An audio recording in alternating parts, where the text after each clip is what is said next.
Good evening. I'd like to call to order the special meeting for May 18th, 2026. Please rise as you are able and join me for the Pledge of Allegiance. I pledge allegiance to the flag of the United States of America and to the republic for which it stands, one nation, under God, indivisible, with liberty and justice for all. Thank you. Will the clerk please call the roll of the members? Rachel Holteen. Present. Dan Larson. Present. Kathleen Martell. Here. Scott Ohm. Here. Mike Okada. Here. Patrick Quinn. Here, Madam Clerk. Thank you. Jenny Snell. Present. Susan Wood. Here. Mr. Mayor, you have a quorum. Thank you. We have no minutes to approve tonight. We only have one agenda item, so do we have any issues with the one agenda? We're good, okay, that was easy. We have no proclamations and ceremonies, so we will go right to public's right to speak. Mr. Goff, would you grab me the list, or Mr. Renaud? Oh, thank you. Somebody. Or Ms. Michalak.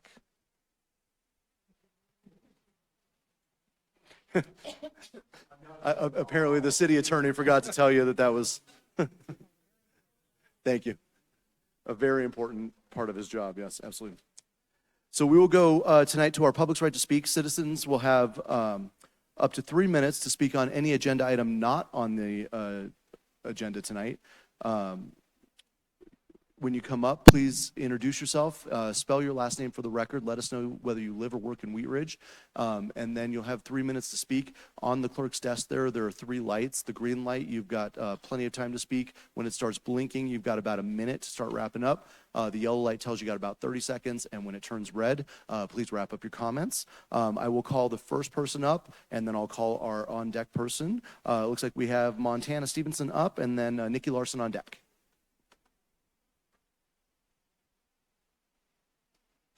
Hello, my name is Montana Stevenson, Stevenson, and I'm a resident of Wheat Ridge. I live on Harlan Street, and I'm here tonight to talk about the Silver Bullet shooting range on 38th. I live about a quarter of a mile away from the shooting range, and I was outside gardening with my kids this weekend and periodically had to hear the pop, pop, pop of gunshots from the range from my backyard. And this is not an infrequent occurrence. It just happens to be warm now, so I'm outside more. And, needless to say, it's pretty unpleasant. I, along with my neighbor Nikki, walked our neighborhood a couple of months ago and spoke to people about their experiences with the sound of the shooting range. And we talked to people who live up to a half a mile away who can hear the range from their yards. I know that a lot of modern shooting ranges that are inside are much quieter. It doesn't have to be audible from a half mile away. I talked to another resident in District 1 recently who mentioned she goes to a range in Lakewood that's partially underground. So I know it is possible for a range to be quieter. And beyond, the unpleasantness of listening to this, I'm concerned about it because of the new development that's planned on 38th, and we want to see 38th be kind of a vibrant business corridor. And I think that right now, with the level of noise coming from the range, it's really incompatible with increased residential density. All these new apartment buildings. There's one near Bardo that's going to go up, and then possibly one on the old iPi site. People who live in those apartments are definitely going to be able to hear it, especially if they're up high. There's also new planned commercial development, at least in the apartment complex that's going up near the Bardo Coffee Shop. And, if businesses have outdoor seating, I think it's going to be really hard for them to keep people coming and enjoying their business and patronizing their business if they can hear that kind of noise. So in sum, I just really want to reiterate that it's still a concern, and I would ask you to please look for a solution that meets the needs of residents and new businesses in the area. Thank you. Thank you. Nikki Larson.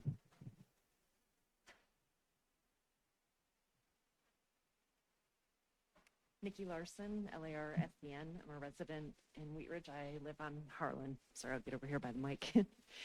So picking up where Montana kind of left off, I'm here to speak about the noise mitigation project at the Silver Bullet Shooting Range.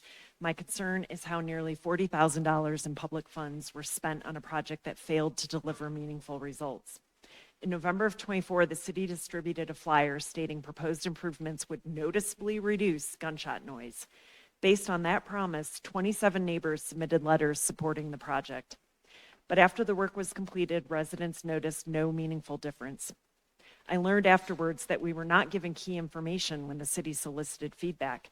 First, there was an acoustical study done that only measured homes 135 to 225 feet north of the range and excluded residents to the south, where many complaints originated, including my home, which is 530 feet away. When I asked why the south wasn't included, I was told it would have cost more money. That is not a valid excuse. Residents to the south had been making complaints for years, and yet we were excluded from the study. Second, residents were never told what noticeably reduce actually meant. The study projected a 4 to 6 decibel reduction, and the city achieved about 5 decibels. But the same report stated it takes roughly a 10 decibel reduction for sound to be perceived as half as loud. The report also explicitly stated that even after mitigation, gunshots will still be audible, and they are, daily in our yards and inside our homes. Third, the acoustical consultants didn't independently verify the results. Instead, Wheat Ridge PD performed a simple decibel meter check and declared success. After the city invested almost $40,000 with no results, my neighbor and I went door to door last November, gathering 70 signatures from residents and businesses still impacted by the noise. We submitted that petition in December addressed to the mayor, city council, and city manager, but only learned in April that it had never been distributed to council. For residents who have spent years trying to engage respectfully through the proper channels, that was extremely discouraging. As you consider tonight's car wash permit and its impact on neighbors' quality of life, I ask that you also consider what it means for residents to continually hear gunshots in their homes. The city has invested heavily in revitalizing 38th Avenue, and we're asking developers to invest in an area where gunshots are audible 7 days a week from 10 a.m. to 7 p.m. I'm not asking you to penalize the shooting range. I'm asking for accountability. First, acknowledge the project failed to deliver meaningful results for residents. Second, require better oversight for publicly funded projects. Third, communicate with the property owner, not the tenant, about the long-term future of this property as 38th Avenue continues evolving and hundreds of residential units are added nearby. If we had been told up front that noticeably reduced meant still hearing gunshots inside our homes, many of us would not have supported the project. Our community deserves honest communication, responsible stewardship of public funds, and solutions that actually improve our quality of life. Thank you. Thank you. We have nobody else signed up for our public's right to speak tonight, so I will go to Mayor Pro Tem Hulteen for a point of order real quick. Thank you, Mayor. Appreciate that. In preparing for this hearing, the attorneys representing Auto Wash submitted a core request for the correspondence of several staff members and elected officials, including me. After reviewing the material, Auto Wash's legal team requested my recusal, and I was not the only recusal requested. I've done nothing wrong, as the communications I had with the Gray Street neighbors were not subject to quasi-judicial restrictions and were done in good faith to engage with my constituents to address an issue over the course of 18 months. However, should there be future disputes stemming from tonight's proceedings, my compassionate tone and discussion of the process before the notice of the hearing could cause complications. I take quasi-judicial proceedings very seriously, and while I believe I am capable of serving in an unbiased capacity, and I took this approach as I prepared for the hearing over the last 10 days, I am volunteering to recuse myself as to not cast any doubts on the deliberations and decisions made here tonight. It is in service to all parties to reach a fair conclusion without unnecessary delays. I have every confidence that my colleagues will act with the same integrity. And with that, I'm requesting a unanimous consensus supporting my voluntary recusal from this hearing tonight. Do I have a consensus? Yeah, thank you. From the charter here in section 5.9, it concerns voting by members of the council. It has a statement that, as one would expect, that a council member is not to vote where a member has conflict of interest, but it goes on to say, on all other questions, such as this, each member who is present shall vote unless excused by the unanimous consent of the remaining members present. The reason for that, it goes on to explain, it says that any member refusing to vote, except when not so required by this paragraph, shall be guilty of misconduct in office. So in other words, it recognizes that there are situations where there might be reasons for a counselor not to vote, and that is an excusable reason, and just sets up a process where the mayor would ask for unanimous consent on that lack of voting. Okay, thank you. Do we have unanimous consent for Councilor Hulteen to recuse herself tonight? Seeing that, we do. So we will go ahead and excuse Mayor Pro Tem Hulteen with our thank you, and we will move on to agenda item number 1. Councilor Ohm, will you please introduce this item? Thank you, Mayor. Review of the previously issued special use permit, SUP 2301, and associated conditions related to Lakeside Auto Wash. At issue, the purpose of this public hearing is for City Council to review the special use permit for Lakeside Auto Wash located at 5900 West 44th Avenue. Pursuant to Section 26-114.f of the Wheat Ridge Code of Laws, City Council shall determine whether modification, additional conditions, or revocation is warranted based on operational impacts. Thank you, Councilor Ohm. This is a motion before the council. It is a public hearing. It is quasi-judicial. I will open the public hearing. I'm going to read a statement really quick. We don't normally do this, but because we have so many, I believe, new faces in the crowd, we want to kind of let everybody know how everything is going to run down tonight. So I'm going to read this. It's a little bit long. Just kind of bear with me and follow along. I now open the public hearing on case number SUP-23-01. Review of a previously issued special use permit and associated conditions related to Lakeside Auto Wash, 5900 West 44th Avenue in Wheat Ridge. A summary of the hearing procedure.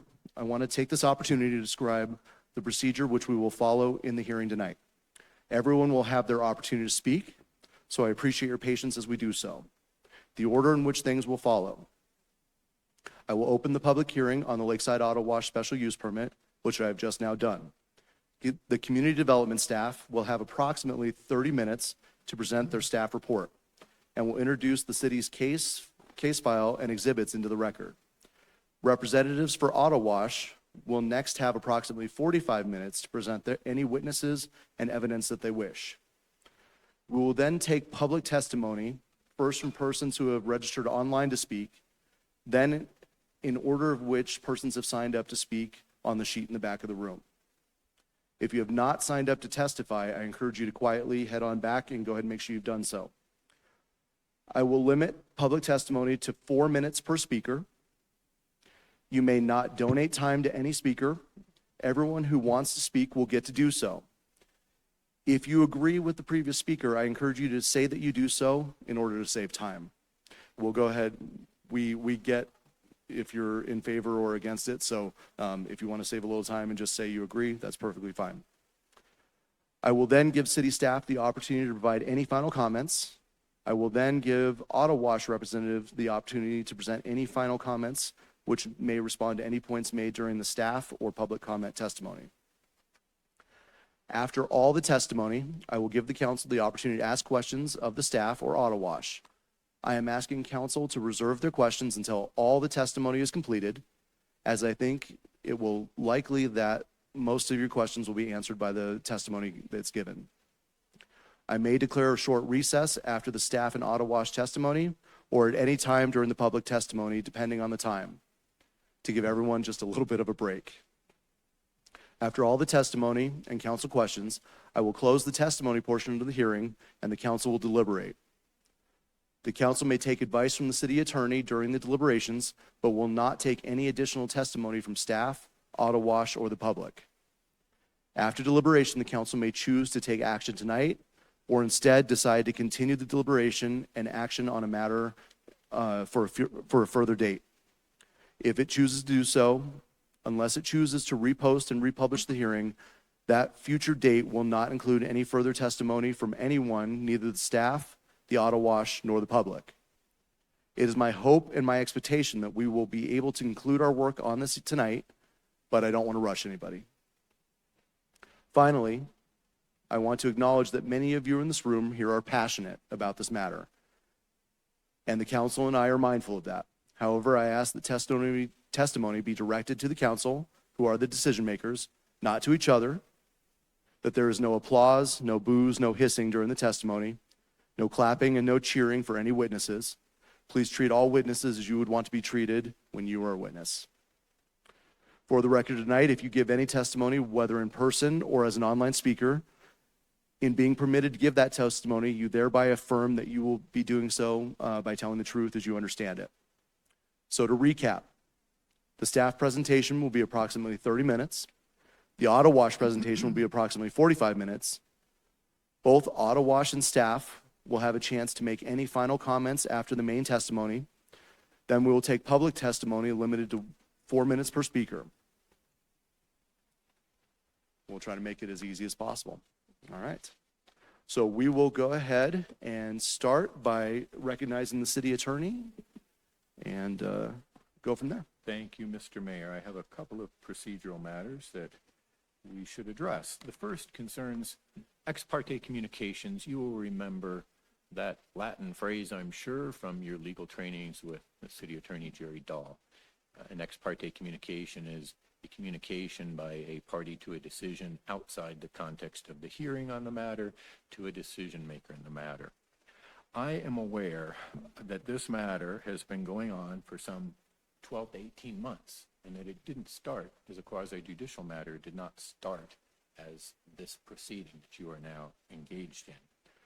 It started as a result, as I understand it, of some citizen complaints, and there was administrative investigation, there was cooperation between the parties, there was apparent resolution for a while. But the point is that communications went back and forth for quite some time during this 12 to 18 month period. Those communications have come from various locations, among them the podium here in the middle of public meetings. Among them letters, emails, and various forms of electronic communications from both opponents and proponents to the auto wash facility that you are going to be discussing tonight. So first, I just want to recognize that fact.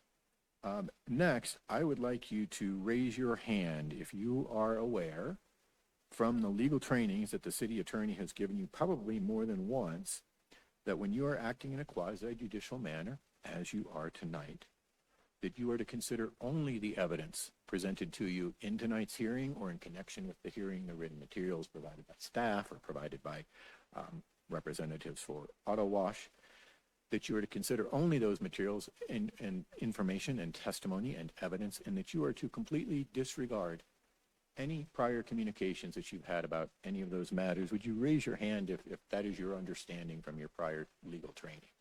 And the record will reflect all members are raising their hand. Now I'll ask for just one more raise of the hands. Please raise your hand if not only do you understand it, but you think that you will be able to disregard all of those communications in making your decision tonight, and that you can base your decision solely on the evidence presented tonight or as part of the record that was prepared in connection with tonight's hearing. Again, a show of hands. You feel you can do that. Thank you again.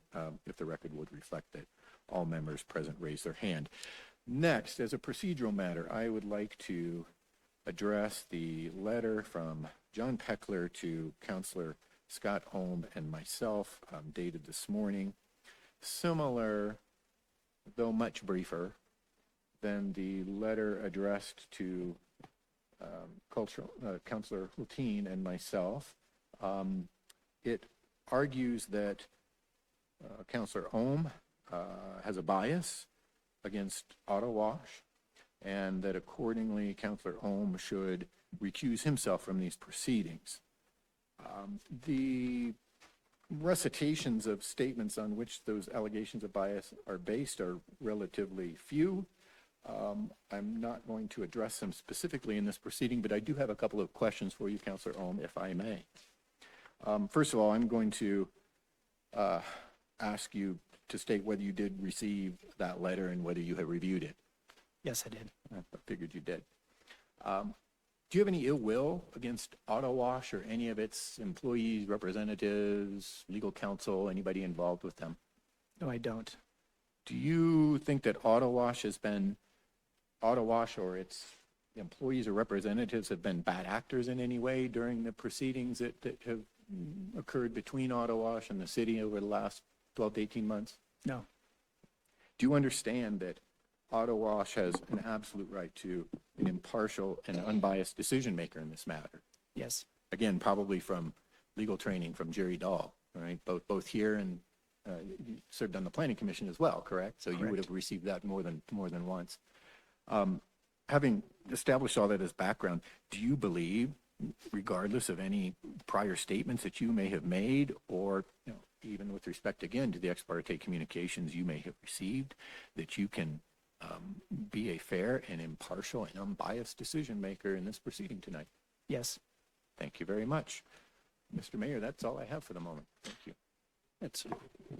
Then we will recognize our community development staff for a presentation, roughly 30 minutes, and it is 50 after. Thank you. Good evening. For the record, my name is Lauren Mikulak. I'm the Community Development Director for the City of Wheat Ridge. I'll be presenting tonight's case, and I would like to enter into the public record the contents of the case file, the municipal code, the comprehensive plan, and this digital presentation. The property is within the City of Wheat Ridge. All appropriate notification and posting requirements have been met, and City Council has jurisdiction to hear this case. Tonight, my presentation will include a reminder of what a special use means, an overview of the site and the case history, and then I'll talk about the applicable code sections and end with my analysis and staff recommendations.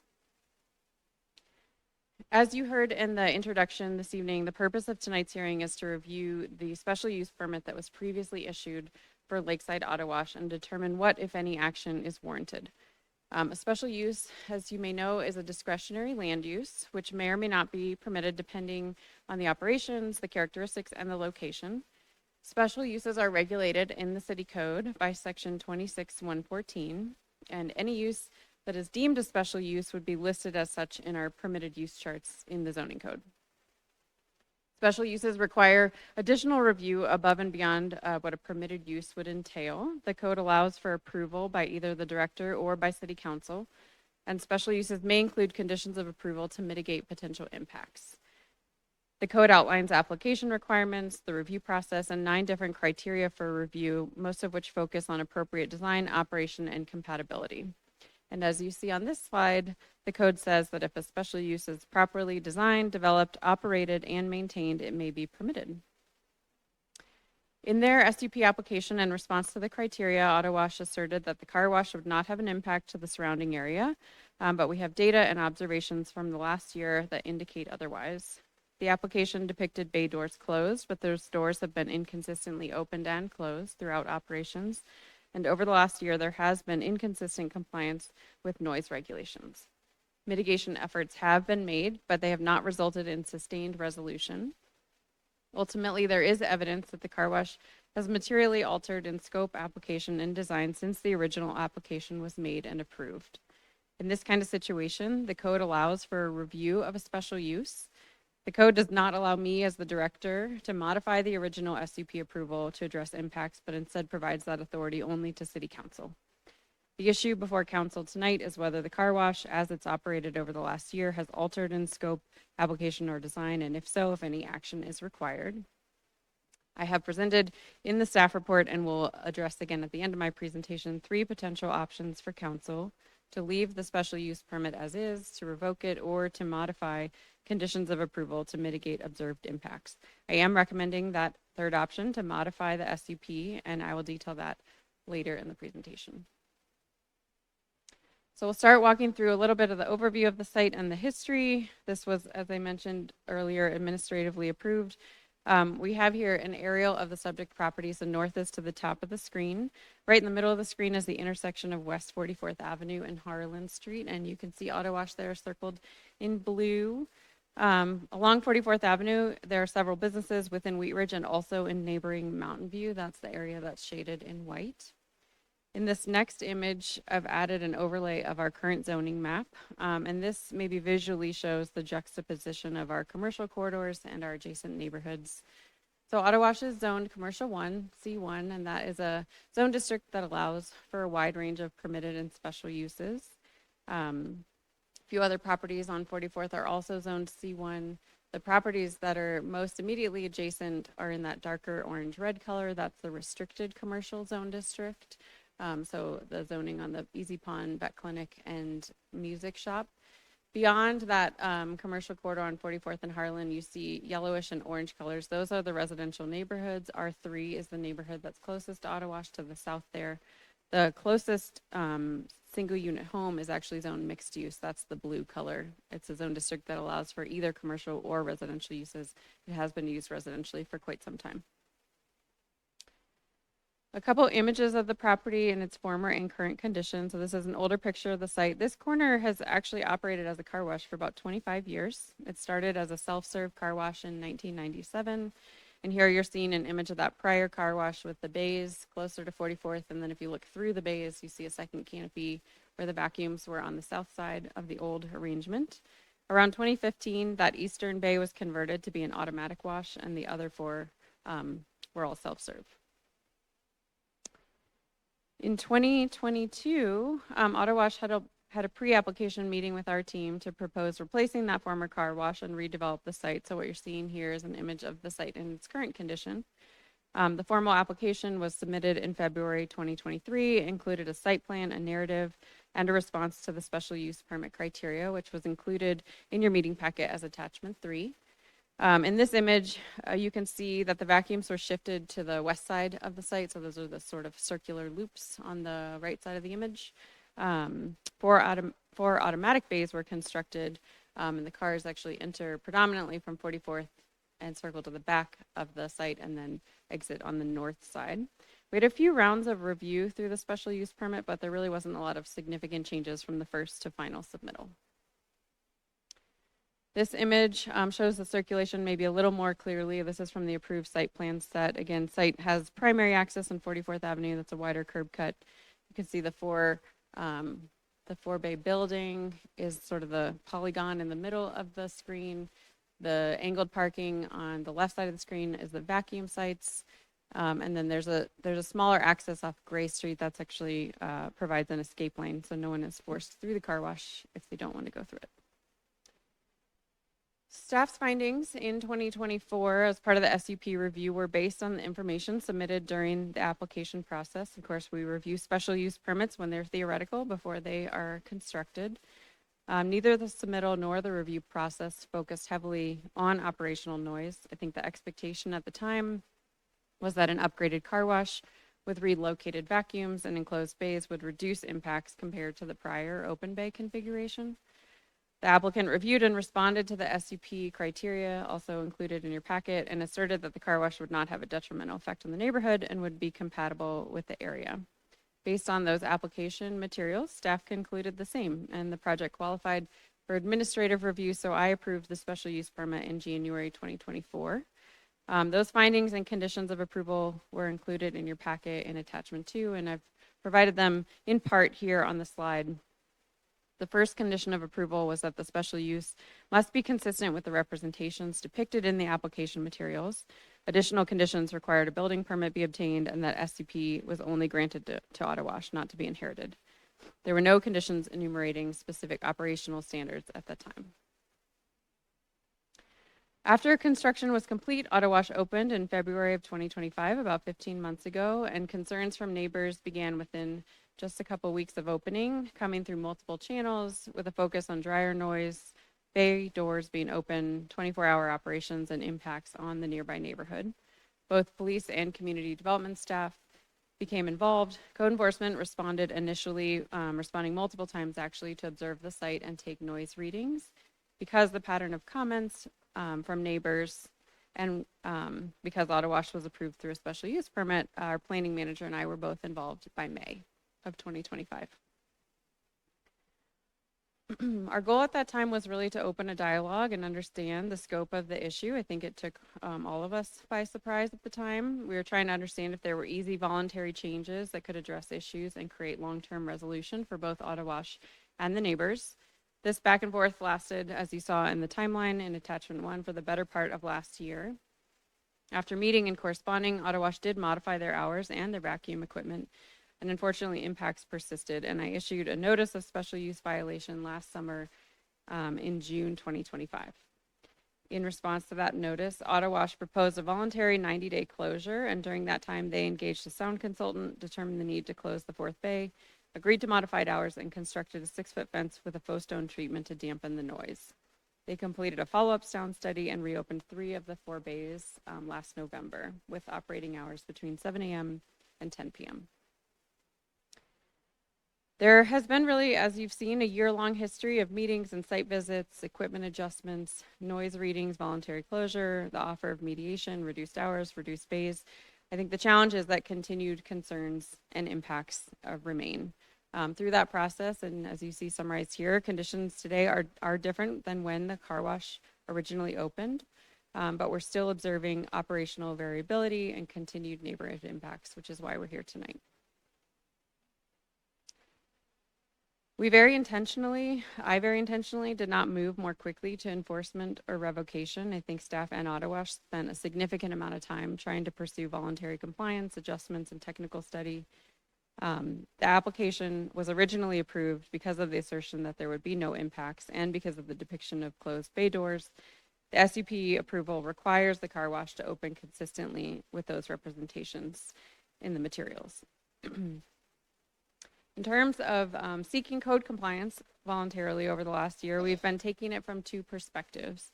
First, through noise regulations, which exist in both city code and state codes. And frankly, Ottawash and the city invested significant time and money in measuring noise levels with the hope that strict compliance with those noise levels and city codes and state limitations would resolve the impact. Noise readings, as you know, are point-in-time data, and they vary based on a wide range of variables, from the equipment being used, to the doors being open or closed, to the size of the car or the types of the wheels, and even the weather.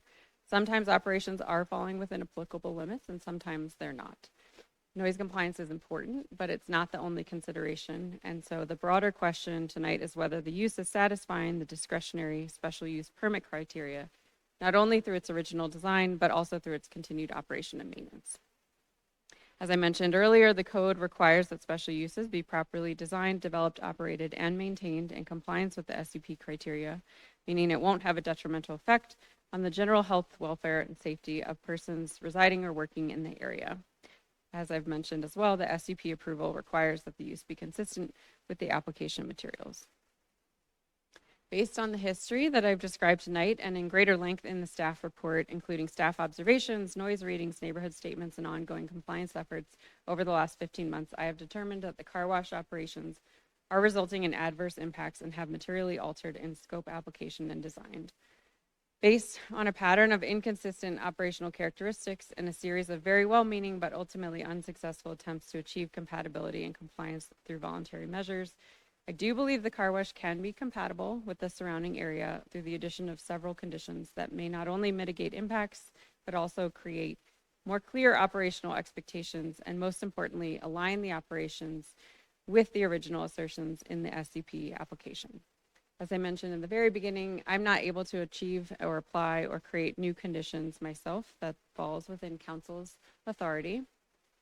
So again, the code offers council several paths to modify the SUP, leave it as is, or revoke it. The code does require that that deliberation and analysis occur in a public hearing format, as we're doing tonight. I shared at the outset that my recommendation is to require corrective measures and to modify the special use permit with the addition of several conditions. I believe reasonable conditions can be applied to allow the car wash to continue operating and to mitigate impacts, and I've recommended 6 conditions in the staff report for council consideration. Those are presented here. Include that the bay doors be closed on the north and south sides during the wash and dry cycle, that hours of operations be limited to 7 a.m. to 8 p.m., that on-site signage requests customers limit noise. I think those have been either considered or added voluntarily, but a condition would ensure that they remain. That trash cans be sized and maintained appropriately because there have been periodic observations that smaller trash cans overflow at the vacuum stations. That the car wash comply with all applicable noise standards, and lastly, that sound measurements be conducted and supplied for compliance with applicable noise standards if Auto Wash chooses to make operational changes in the future, such as changing equipment or returning that fourth bay to service. I think ultimately this hearing tonight is about whether the car wash operation as it's been functioning complies with the conditions in the SUP. I don't think that it does today. I do think that we can get there with some minor modification of the SUP conditions. Lastly, as required by code and in advance of this hearing, a 15-day notice was provided by letter, sign, and in the newspaper. As you know, Wheat Ridge Speaks is the repository that we use for submitting public comment online, and 83 comments were received. One letter was also received outside of Wheat Ridge Speaks. All comments have been incorporated into the public record and provided in full to council and to the Auto Wash team. That concludes my staff presentation on time. And now I will set up the slides and give Auto Wash the floor. Thank you. Thank you, Director Mikulak.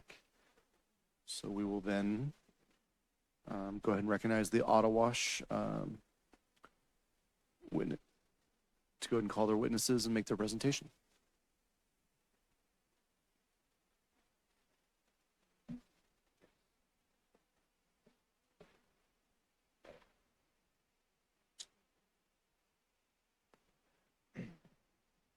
That work okay? Great. All right. So my name is Dennis Driesen. We obviously have a car wash in Wheat Ridge and offices at 9525 East 40th in Denver, Colorado. It's my wife, Erin. I co-founded Auto Wash about 14 years ago here in Colorado. We started as a local mom and pop business, and it has grown over the last decade into a company with 26 locations, this being our 26th location in the Denver area, built around trying to provide better customer experiences and operate responsibly in the communities that we serve. When we invested in the location, our goal was to improve what we had long been viewed as a problem site. We believed that we could take a struggling property and turn it into something cleaner, safer, more modern, and more beneficial to the surrounding area. We made a significant investment with that purpose in mind and relied on the approvals and processes by the city as we moved forward. We're here tonight in good faith. We understand that concerns have been raised, and we take those concerns seriously. Our intention has never been to create conflict with the neighborhood or the city. Our goal is to continue working collaboratively with the staff and with the community and the council to find practical and reasonable solutions. We value our relationship with the city and want to continue being a positive business partner in the community member for years to come. When we,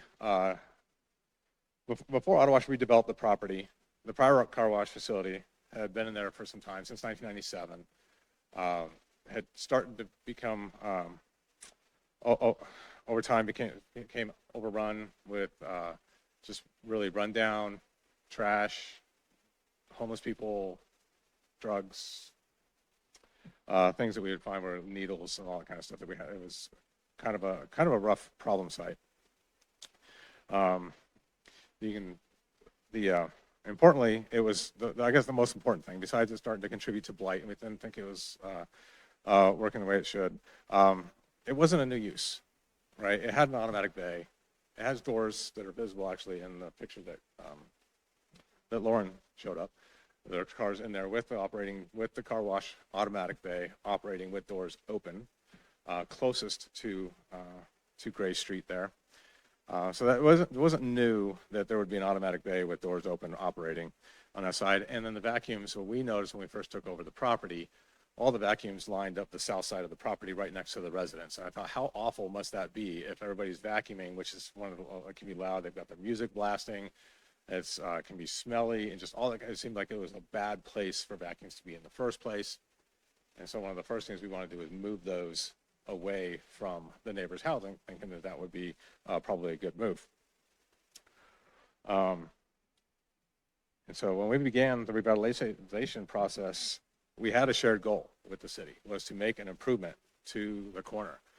I think we're the first project on that street and that section of the area to be revitalized. It looks like hopefully the rest of the street gets revitalized and continues to grow towards that mixed use and business uses along 44th that can match our sidewalk and lights, and I think it'll look really nice eventually. What we ended up building was the site that you see here, which is exactly what we had proposed, to the site plan, to the drawings, to the elevations that we had, that we were going to build a 4-bay automatic car wash with vacuums on the side, shielding them from the neighbors. We followed the exact city process. We had the city hearings, the public hearing. No comments were made about the site. Matter of fact, we got lots of applause during those hearings about how wonderful it was that we were going to replace this old, dilapidated, beat-up car wash with something new and exciting for the neighborhood. From there, we obviously had to do get our permits approved, get our certificate of operation, went through all those processes to make sure that to confirm that what we built was to spec, was what the city had requested that we had. What we didn't see were any conditions to do anything different than what we had built. We've scoured the plans back and forth over and over again to look for anything that we might have missed when we did that. And there was no comment during any of our periods. And it took almost 2 years to get this product to permit, right? And in that 2 years, no one ever asked or opined or made any kind of comment about sound as an issue on this property. Had there been, we would have incorporated it like we have now, where we've gone in and put the sign in. And we'll talk a little bit more later about some of the improvements that we've made to try to make it a better place and better fit into the community. Along 44th, as Gretchen was showing, or not Gretchen, I'm sorry, Lauren was showing earlier, the uses, there's not much buffer in between, right? It goes from commercial to a very thin layer of restricted commercial and then right to a residential. And part of that, and you look at the long-term plans for Wheat Ridge, for that 44th corridor, it promotes more commercial businesses being along 44th Avenue. I would struggle to understand what kind of business can go in if the driving of cars on a property can bother the neighbors and make it unusable or make it a nuisance with that simple noise of a vehicle running on the street. Matter of fact, I think it's been interesting that most of the sound studies that we've done and a lot of the police reports from their sound studies is that the sound off of 44th is louder than almost anything from our car wash, almost at all times. And so we want to make sure that we're taking into account that that there's not a buffer there. That's part of being inner city. It's part of being in a corridor that is mixed use. Yep.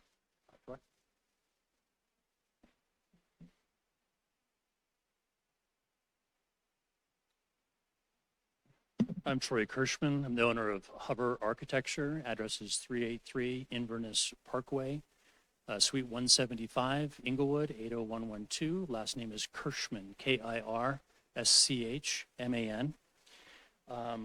Councilman Ohm, I think we've worked together in a previous lifetime, and in fact, you may have worked on some car washes for me back in the day with Argodev, so it's good to see you. I'm surprised to see you, so it's good. So I've been working on car washes for approximately 25 years. I have worked on hundreds of car washes. The majority of them have been in Colorado, but in recent years, we've expanded our services to over 40 states across the country. I can tell you that we have submitted hundreds of applications that are similar to those found in this jurisdiction. So the process is very familiar to us and our design team. As with this project, we did do a pre-application meeting, as Lauren said, so thank you for that. We did hold a neighborhood meeting, which was required. We did submit a formal application that was processed by the Community Development Department, and it was approved.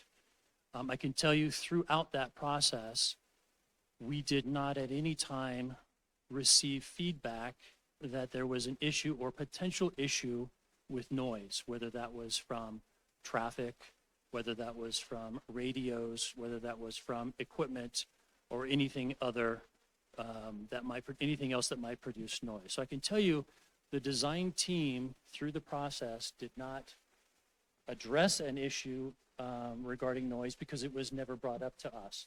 I can tell you through my experience in doing car washes, we have had to address and mitigate all kinds of issues, whether it's trash, hours of operation, noise, and we've successfully done that. And that's something that we can do as a design team, along with the owner, when those issues are raised during the design process. To come back after the fact, I can tell you, is very costly and very difficult to do. So those are the kinds of things, if that was an issue with the development department, with the city council, that's something that we easily could have addressed at the time. I can tell you now it's a lot more difficult to do so. And I appreciate the fact that Dennis and Aaron and their team have been working with the city to mitigate those now. It's not easy. I did write a letter here. I don't know if it's been entered in the record. I just wanted to go over a few things specifically in this slide. Excuse me. You can see that we typically provide exterior elevations of what's proposed. In this case, you can see we've got one elevation here that shows the doors in the down position. You can see what was actually built is very similar. So I'm happy to see that. That doesn't always happen, and I'm happy to see it here in this case. This is very typical of what we present, what we apply for on projects like these across the country. I think that's a good example of that. I could tell you it's important that we show those doors in the down position, not because it's suggesting how it will be when it's operating, but because we want to show the finishes, the materials, the colors. Those are things that the Community Development Department needs to see and approve as a part of this application. So I can say that this is very typical, and I would guess that a lot of the applications this city sees, projects that have overhead doors, they are depicted in the down position, regardless of what's happening behind them. In order for those doors to be of any use, they must be open. So this is not a misrepresentation of what the building would look like or what position the doors would be in during operation. This is simply typical of what we would normally do, whether it's a car wash project, a man cave project, which we do lots of those as well, storage. This is just very typical of what we would do in this kind of application. In preparing for this hearing, I did go back and look through the zoning and development code. I found no reference that prohibited overhead doors remaining open during the operation of car wash equipment. So there was nothing explicit in the code that said they needed to be in the closed position, nor did I find anything suggestive of it in the code when I was preparing for this meeting. Thirdly, I went back through review comments, emails, notes through meetings and phone calls with our design team, the owner and the city, looking for any discussion that maybe wasn't officially documented that discussed noise. And I can tell you I found no evidence of that in my research in preparing for this. Lastly, I do a lot of these, and I can tell you that when we are faced with issues regarding the operation of it, whether it's the hours of operation, noise levels, things of that nature, 9 times out of 10, if not 10 times out of 10, that information is documented either on the drawings themselves as a part of the project narrative, the official project narrative, or by separate document that's submitted and approved to by the Planning Commission or the Community Development Department. Never have those issues been left open to a verbal agreement or an understanding or an assumption. That has always been committed to writing, and that was not the case in this particular project. A couple of things before I wrap up, just a couple of notes. I want to make sure it's clear that all car wash equipment is not made equal. Dennis and Aaron and I just got back from the International Car Wash Association show in Nashville, Tennessee, that happens once a year. I can tell you I saw innovations in car wash equipment. I saw a variety of different types of car wash equipment. I experienced noise levels that varied from tornadoes to whisper quiet equipment. So I want to make sure this body understands that by comparing this particular wash to another wash, you may not want to do that because equipment is different from the one location to another, from one operator to another, whether it's a self-serve automatic or self-serve wash, an in-bay automatic wash, an express tunnel wash, they are all different. So when you're considering this, please understand that the noise levels here are specific to this location and really can't be compared to others. I heard the previous person that got up and talked about the shooting range. She said she knew that it could be done at other places because they'd heard it. Well, just be careful with that, and just a word of caution that not all car washes are made equal. And the very last thing I wanted to add before I give up the mic is, as an architect, it is very important, in fact, critical to our success, that we are open, honest, and transparent with our clients, with any jurisdiction that we're dealing with, because our reputation is what makes us successful. And I can tell you that neither myself or my team at Hover would risk that reputation by showing something that we feel was deceptive. That is not the case. In no way, shape, or form did we try to misrepresent the position of those overhead doors during operation. I don't know if that's a question here, but I just want to make sure while I have an opportunity that's really clear. Our reputation is very important to us in the design community, so I just want to make sure of that. And that's all I have. Thanks for your time.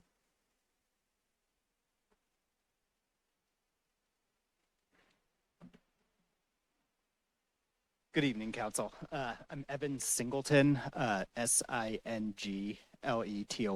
I'm an attorney with Spencer Bain, outside Land Use Council for Autowash, and here to speak on their behalf this evening. So I'd like to start just with some clarification on the posture of how we're here tonight. Autowash doesn't dispute that a special use is discretionary. The approval of a special use is discretionary.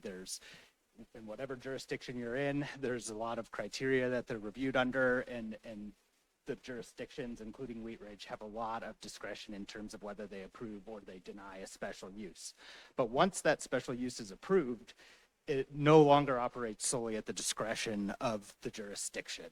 And that's really important because once the permit is approved, it's governed by the conditions and the stipulations in the permit, and that's expressed in the Wheat Ridge Code, that's how it operates, as well as, of course, other applicable law. So Autowash does take issue with the presenting this as a discretionary review under the city. We really believe that the city council's authority under section 26-114F of the Wheat Ridge Code is limited to evaluating compliance with the approved conditions and stipulations in the permit. And that's expressed in the code. So, the starting point here needs to be the written permit itself. And as Ms. McCulloch pointed out, there are 5 conditions of approval in the permit. We don't need to go over them all here. But the one that seems to be at issue is whether the special use is consistent with the representations depicted in the application materials. And as Mr. Kirschman and Mr. Driesen explained, that they built exactly what they said they were going to build. They went through the discretionary review process, and the city found that what they proposed to build was compatible and wouldn't cause detrimental impacts on the community.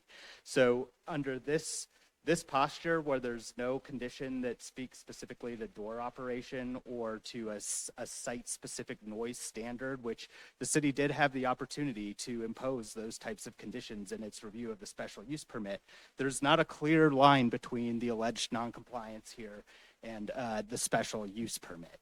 So I think, it begs the question a bit of, what is before the council here today, and our position is, it's a noise concern, and we're not asking city council to ignore noise concerns, and we're not saying that noise concerns aren't serious. We're just highlighting that there is no direct correlation between the conditions in the special use permit and the stated noise concerns. There's a noise ordinance in the city of Wheat Ridge, and there's a noise ordinance or a noise statute in the state of Colorado, both of which are applicable and, as we'll discuss here, have guided the process to date in terms of evaluation and mitigation. So part of the problem that we've run into in this process of working with the city over the last 18 months on mitigation and evaluating impacts is we've struggled to figure out what the exact standard is here, what the target is here. When we first got involved, my law firm first got involved in this matter, Autowash had been cited under the noise ordinance, this city of Wheat Ridge noise ordinance, for disturbing the peace. And it's hard to read here, but in that top clip, which is from the citation, the police were applying the noise limits from the city of Wheat Ridge noise ordinance, which is also snipped right below there, which is 65 decibels during daytime, so 7 a.m. to 10 p.m., and 60 decibels during nighttime, 10 p.m. to 7 a.m. So that's where we thought we were beginning this process. But at different times and early on in discussions with the planning department, we were trying to understand, are we targeting the state noise statute standards, the city of Wheat Ridge statute or ordinance standards? And the response that we got is, because you're a special use and you operate discretionarily, that it's inherently subjective were the exact words that were used. And that really has been a very difficult piece to deal with, because there's a noise ordinance and there is a noise statute, yet the city says we ignore those if you are a special use, and we determine based off all objective criteria that really have never been fleshed out very well whether you're causing detrimental impact or unreasonable noise is the term under the ordinance that the city was relying on.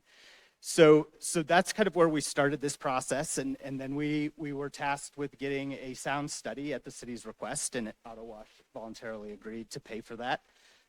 And the sound engineer quickly said, well, I need a standard so I know what the target is, and I need a standard so I can put that into my model, and so that I can model proper mitigation. So we know that what you're doing here in this effort is going to result in a compliant property. And through that process, and you'll see if you look at the WAVE engineering reports, we decided to use the city's standard, and that was done in consultation with city staff. And we thought we were on the path to, using those standards as the baseline in terms of what's reasonable and what's not reasonable. So under that assumption, we went through the process, and the model recommended installing the 6-foot sound wall that Mr. Dreesen mentioned. And that was supposed to mitigate the sound. So that's what we did. Autowash reopened, and then we did follow-up sound measurements, and those measurements came back showing that sound had been attenuated down into the neighborhood within the applicable city of Wheat Ridge standards. We'll show the table up later, but they were in the 40 to low 50 decibel range, so compliant with, and it depends on if it's the receiving property is zoned commercially or residentially, but we felt that we met the standards. We discussed that with the city. The city agreed that Autowash could continue operating based on the data that they were receiving. And so that's what we did. And then we get to further down in the process where the city decided they were going to do their own sound study. And that was, in the November, December timeframe of 2025. And we said that's fine, and the city also communicated to us that they had staff or code enforcement officers out routinely or periodically testing sound from the car wash, and they indicated to us that they had no qualms with or concerns with the results that were being measured by city staff at that time. So, you know, Auto Wash thought that we had made progress and that this was all moving towards the amicable resolution that I think we all had hoped for.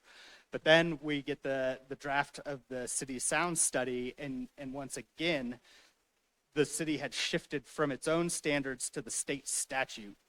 And it's the same for residential. It's the 50, 55 dBA or decibels for residential standard, but it does shift the commercial standard down from 65 daytime to 60 daytime, and 55 or 60 nighttime down to 55 evening. And that shifted the bar again for us, which then all of a sudden the data that showed it was compliant with the standard that we thought we were moving to, all of a sudden it was questionable. And there's still a lot of unanswered questions. You know, the city's sound study, for whatever reason, measured right on the property line, and then they went north across 44th Avenue and tested areas that had never been tested and that I believe are not even in Wheat Ridge's jurisdiction. They did not go down Gray Street. They did not measure sound at many of the properties, I'm sure, who are owned or resided in by the folks in this room today. And so we have this unknown, right, on this data, and we also have this unknown on the standard. And now what is, I think, very troubling on our side is the staff report has gone even further, and it says that compliance with the noise standard alone is not enough anyway. I mean, it's really now where we have a site-specific standard that's totally undefined, and it's essentially, it is keep reducing sound till we tell you we're satisfied. We don't know what the goals are. We don't know what the targets are. And we haven't had an opportunity to discuss the city's sound study or what the standard is or what's reasonable. So it's been a very difficult process for us. And I think that the next step and the step that has to happen before we take permit action is that the city needs to clarify what its standard is here. And that doesn't have to happen today. But I do think that needs to be a point of emphasis moving forward here. And I think, you know, it'll probably help with other issues the city is having with noise as well. So, you know, without the clear standard, it makes mitigation very difficult. It's more expensive. It's unreliable. I think everybody in this room would benefit from just knowing what the standard is, what the goal is. And I think that clarity, like I said, is the essential next step. And I think, you know, it's already been touched on, but we'll talk about it a little bit more, that this is also not a case where Auto Wash has ignored the concerns. They've spent, you know, so much money, one, in reliance on the city's initial approvals, improving the site and building the car wash that the city authorized them to build, but then also spending money, time. They closed for almost 4 months at significant cost to the business. And you know, they really have shown that good faith, dedication to try to resolve this issue and be a good member of the community. So we just ask that you take that into consideration, and on top of the fact that there has been no clear defined standard throughout this process, and we can all take a step back from this revocation or this SUP enforcement action, and return to the process that we thought we were in and were participating in for 18 months and was producing measurable results. So with that, I'm going to invite Mr. Gleason and Ms. Friesen back up to talk about some of the specific improvements that we made. So as Evan mentioned, closing for 4 months was not easy for us. We are not a private equity fund. We are not publicly funded. And so when we shut down, that cost us $40,000 a month out of our pocket, out of our savings for 4 months, on the hope that we had some kind of tangible target that we could achieve if we went through the process. In good faith, we shut our site down because when I think council came back and told us we had one option: operate with no dryers, close your doors, or shut down. We'll revoke your permit, the threat that was made for us. And so with that, we decided, well, we can't shut down. We'll just take a pause. We'll take the hit. We'll shut our site down for 4 months while we secure a sound study and figure that out. Order the materials for a sound wall that had to be manufactured and shipped. Coordinate with our construction company to build the sound wall so that we could finally, hopefully, reopen, and as Evan talked about, under what we thought was the approval and what was the consensus with working with the city, that it was okayed. We were approved to open. Awesome. So we built a sound wall, $70,000 sound wall to work through that. We built it with the context of working with the sound study that it needed to be a certain density to actually reduce sound and be effective. The both sound study reports, our second report and the city's report with EDI, both of those show demonstrable sound reduction on the other side of the fence. So it works. It absolutely knocked it down by about 8 decibels, which is almost I think the 10 decibels is half sound reduction. That's pretty incredible. We've been told it's the quietest car wash site in the country right now. Not only did we do the fence, which we think also added beauty to the site and looks amazing, we added soundproofing to the inside of our bay doors. At a cost of about $3,500 to add these foam boards that we had to figure out what was not going to grow mildew, what was going to be okay in a wet environment, how are we going to attach them without ruining the doors, adding too much weight to the door to make the door too heavy to actually open. There are a lot of things that went into trying to figure out how can we mitigate the sound. And that was the first step we took, was actually putting sound dampening in the doors. We raced to get that done as fast as possible as soon as we started getting sound complaints. Unfortunately, it took like a month and a half to get it delivered once we started making that process. And the reason we're going through this way is we are trying to let council know that along this whole process, we have bent over backwards and jumped and asked how high or how loud at every single turn. We killed 25% of our revenue opportunity, ripping out one of our automatic bays to try to meet the sound study. Now, most of the time when you build a business and you have it approved with permits and you have bank financing and pro formas and expectations of how you're going to make money for that business has certain revenue metrics that it needs to make. And when you cut 25% off of its revenue capacity, you cut the site off at its knees. That site loses money every day. And we just have to keep it open to keep the business alive. So it's not a lack of sacrifice. I don't think anyone else in this whole endeavor is losing, except us, Aaron and I, personally, financially. No one else is losing. So we cut that bay down. That ultimately will cost us a ton, hundreds of thousands of dollars over the life of the site.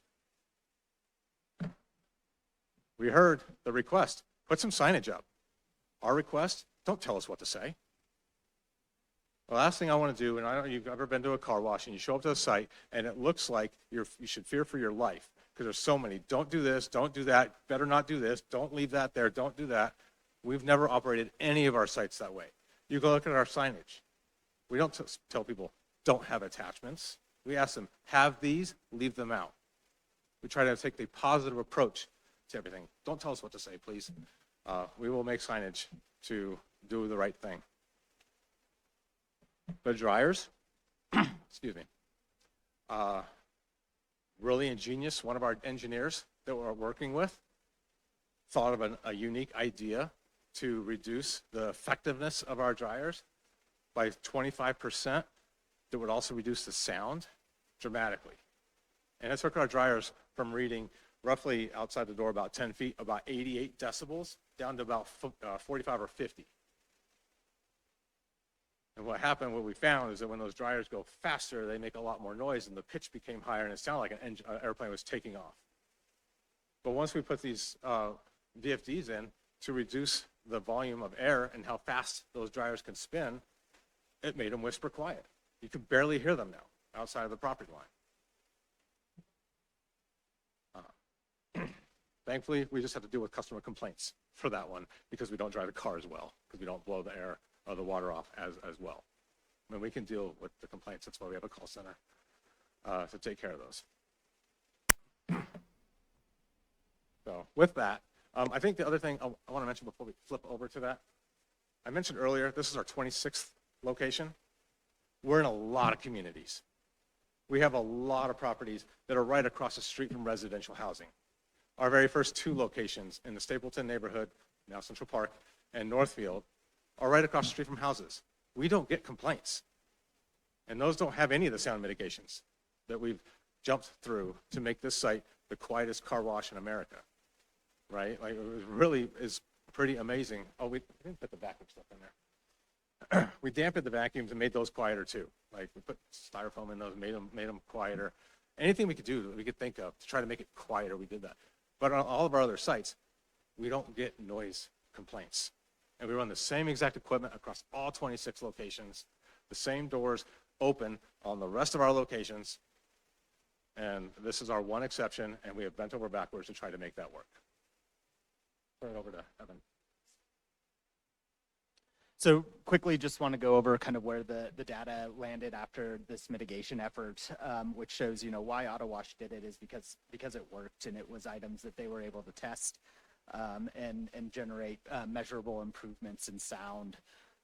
So by mid-April of 2025, which is before installation of the sound wall, but after AutoWash had begun dampening doors and improving or installing the buffers on the or dampeners on the vacuums, and some of those early changes, city police reports start to reflect that the noise from the AutoWash was barely audible, and at 4355 Gray Street, which is the commercial property immediately to the south of the AutoWash.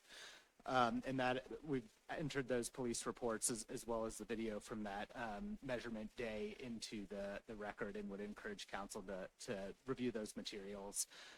In November 2025, after the sound fence was installed, that's when AutoWash had Wave go back out and remeasure sound, and I'll pull the table up here on the next slide, but generally showed that in the standard operating condition of two dryers, 2 bays running with 2 vacuums running, which is pretty typical for a busy time at the AutoWash, decibel levels were in the 47 to 53 range.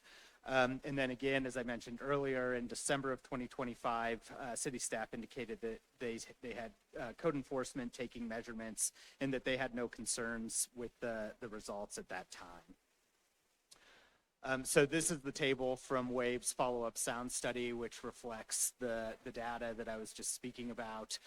So with 2 dryers running and 3 vacuums running is the top column there, which represents a pretty typical type of operating scenario. And then down at the bottom is all 4 dryers and 3 vacuums. With the operational changes that they made, there wouldn't be 4 dryers running at any point. And also having all 3 vacuums running is a very rare occurrence if it happens at all. And those levels are still right in and near or below the sound standards, both in state statute and the City of Wheat Ridge ordinance. On the right side here, we've put in a table, which is actually from the Wave sound study from the Silver Bullet shooting range, that just gives you a general idea of what those typical sounds are. And in that 40 to 50 range category is typical suburban area. Again, as Mr. Driesen's discussed, this is more of an urban environment where it is mixed use. It's been zoned as mixed use, and it's been that way since all relevant times. And then right above that is about a busy office. So those are just the comparable levels of noise that the AutoWash is generating at this point based on the data that we have and the city's own sound study as well. So we would ask that, again, council look at this information, look at the data, and help us figure out, what the reasonableness standard is, what the goal is here, what the expectation is here. So, we can hopefully continue these efforts in a productive fashion without, having to deal with the ramifications of modifications to the special use permit or revocation of the special use permit. And with that, I'll turn it over to my colleague, John Peckler. Thank you. I am the last new face you will see for Auto Wash. There are no more of us to speak tonight. And so, as Evan said, John Peckler, outside counsel with Spencer Fain for Auto Wash, street address 1700 Lincoln Street, Suite 2000, Denver, Colorado 80203. And so, I'm going to just wrap it up and summarize. Everybody's done a great job of kind of going through all the information and data, and I'll sort of wrap it up here without trying to be too repetitive. And I think if I were just to sum this all up in one word, the problem here is fairness.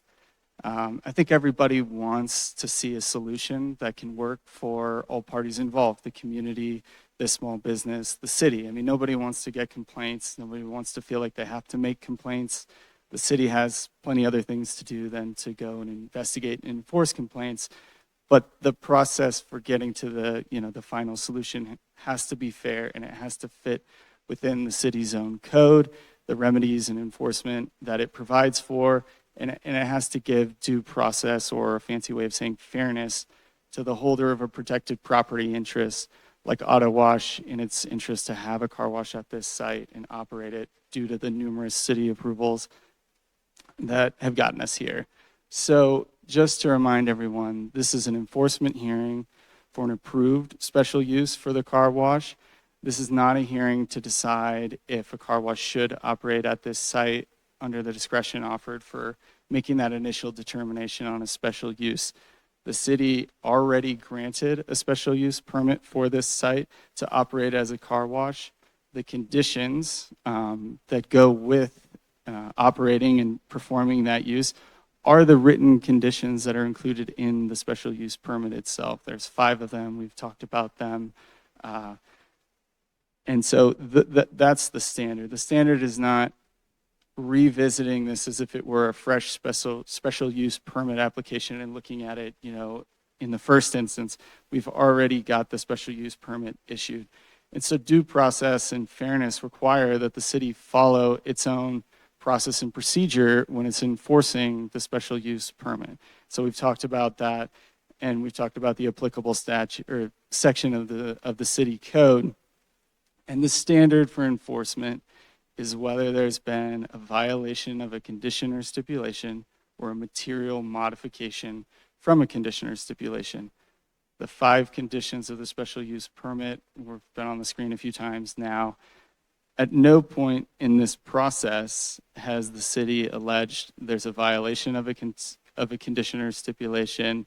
And to the extent there's been allegations that there's a material modification, it's not a material modification of a condition or stipulation.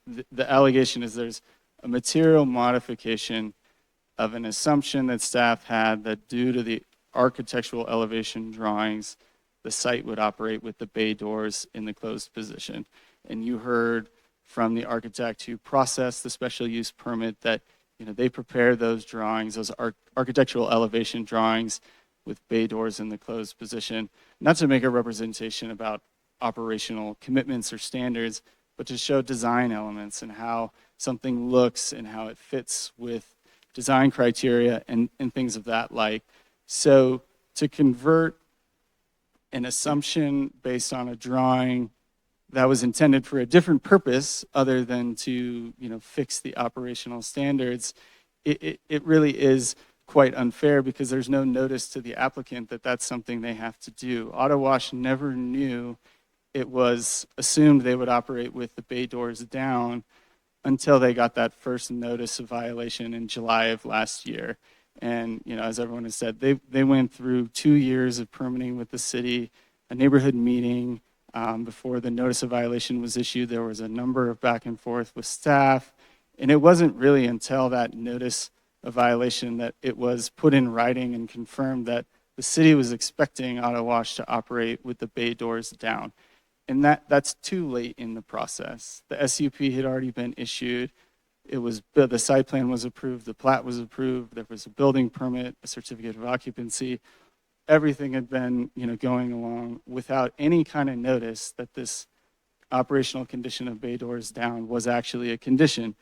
And so, therefore, under the code and the process in the code, because we do not have a violation of a condition, a written condition in the permit, and we don't have a material modification of a condition from the permit, that's the end of what the city's process allows for. And so, city council should take, I believe it's option 2, or, let the special use permit remain as it is existing, unmodified and not revoked, because it's a tough decision and it's hard to say that, but that's what the code requires. And to the extent, we need to get into how do we do more with sound. I think it continues on in this process between staff and the community in Auto Wash, and we look for ways to reduce sound. As Evan noted, when we thought the standard was 65 dBAs during the day or decibels during the day, they got there. If the standard is something other than that, let's decide on what that standard is, and then let's work on a way to get there, because a lot of the mitigation that's been done didn't exist, or we didn't know about it until an engineer had an idea and thought of something, and then we were able to implement it. So by imposing conditions tonight, you take away the ability to find those kinds of solutions and work collaboratively. And I think from looking at a lot of emails that I've seen from neighbors and things, I think everybody was a little disappointed that this hearing got scheduled and no one was provided a copy of the city's final sound study and had an opportunity to discuss it before this hearing had already been scheduled. Because I think on all sides there's concerns with how that study was performed, or the results, or the analysis, and we were all hoping, I think, for more opportunity to be at the table and sort of collaborate and work on that. And instead we're here. And once, if city were to impose conditions, those conditions are now running with this special use permit, revisiting them, reopening them. Lauren, staff doesn't have the ability to do that. We'll be back in front of council trying to modify things. And I think that really ties everyone's hands, and it isn't, there based on the record. So I may have jumped through a lot of these bullet points, so don't we need to cover it, but given that, Auto Wash's strong position is that the code and its requirements in the process are clear. There's no violation of a condition, no violation or material modification of a condition. Therefore, the city council should leave the permit as is and take no action. But we wanted to talk about the conditions from, the staff report, because they're in the staff report, and wanted to kind of give you Auto Wash's perspective on some of these conditions. So I don't think staff isn't proposing to revoke the permit and shut the car wash down. The problem is, putting all of these conditions together in effect might lead them to have to close the car wash. There's a letter from an industry expert that's attached to our response, but basically operating car washes in warm temperatures with the bay door closed, it's difficult on equipment. It has a lot of impacts. The industry standard is not to do that because it's so humid in that environment that it really just destroys equipment, and you can't on a long-term basis do that and operate that way without constantly replacing parts and pieces. And that's why when it's warm enough, the bay doors are open. The bay doors close in colder climates like Colorado, not to trap sound or do anything like that. They close because it prevents the equipment from freezing in freezing or sub-freezing temperatures. So they're really there to protect the equipment and the things from extreme cold rather than anything else. And so if Auto Wash were to have to operate under all of the conditions that are included in staff's recommendation, I think it may result in them having to really consider whether they could even operate this as a car wash at all, because it may be too costly in the long run to continually be replacing equipment. And I don't think anyone wants to see this property go back into a state of, I don't want to say blight, but it wouldn't be used for its best purpose at that point. I don't think anyone's going to want to step in and try to revitalize it, given, this history here. And so, if City Council really does want to look at conditions, we think we're missing some key pieces of data to be able to come up with conditions that might actually achieve the goals that we're all hoping for. It would be wise to sort of complete this data collection process, let everyone have some input, settle on a sound standard, and, let experts or, the auto wash operators come up with ways that we can get to the agreed upon standard for noise, rather than just sort of picking a couple of conditions that we think might do the job, but we don't know because we haven't done all the data collection. And so we'll just jump into the conditions. So the first is the bay doors being closed during all wash and dry cycles. As I've said, this is a very difficult condition to live under, in the summer months when it's warm and it's going to get really humid in there. You can't operate under these conditions on a long-term basis. So Auto Wash's recommendation would be not to adopt this condition. I think where things currently are, Auto Wash is voluntarily closing the south side bay doors, so the wash doors that are right next to the commercial vet property to the south. Auto Wash closes those doors. Those are the doors you saw the picture with the foam padding in them. They close those during the wash to try to reduce sound going to the south. And so Auto Wash would continue that voluntary closure of the south side bay wash doors with that sound dampening foam in them. On the hours cut, 7 a.m. to 8 p.m., the 8 p.m., 7 a.m. is consistent with the city's noise ordinance state statute.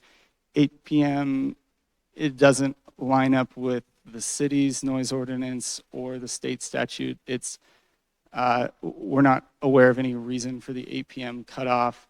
Auto Wash's recommendation would be just to continue the current operating hours that are 7 a.m. to 10 p.m. and continue that on, Auto Wash does that voluntarily. I think the hope really is that mitigation efforts continue, new equipment gets developed or brought in, and maybe there is a scenario someday where all 4 bays can operate again in a reasonable and non-invasive way, and then maybe hours could be extended as well.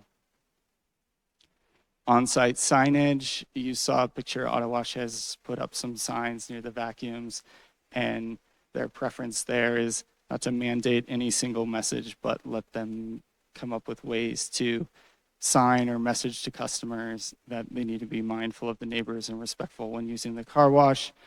They have a lot of experience with this, and they told me one time if we tried putting up "don't do this" signs and people do it out of spite, and I unfortunately believe them in my own experience with people. So the recommendation would be either say that they've already satisfied this condition with the signage that's been done, or we could give them the discretion to put up further signage if there's something else that needs to be done.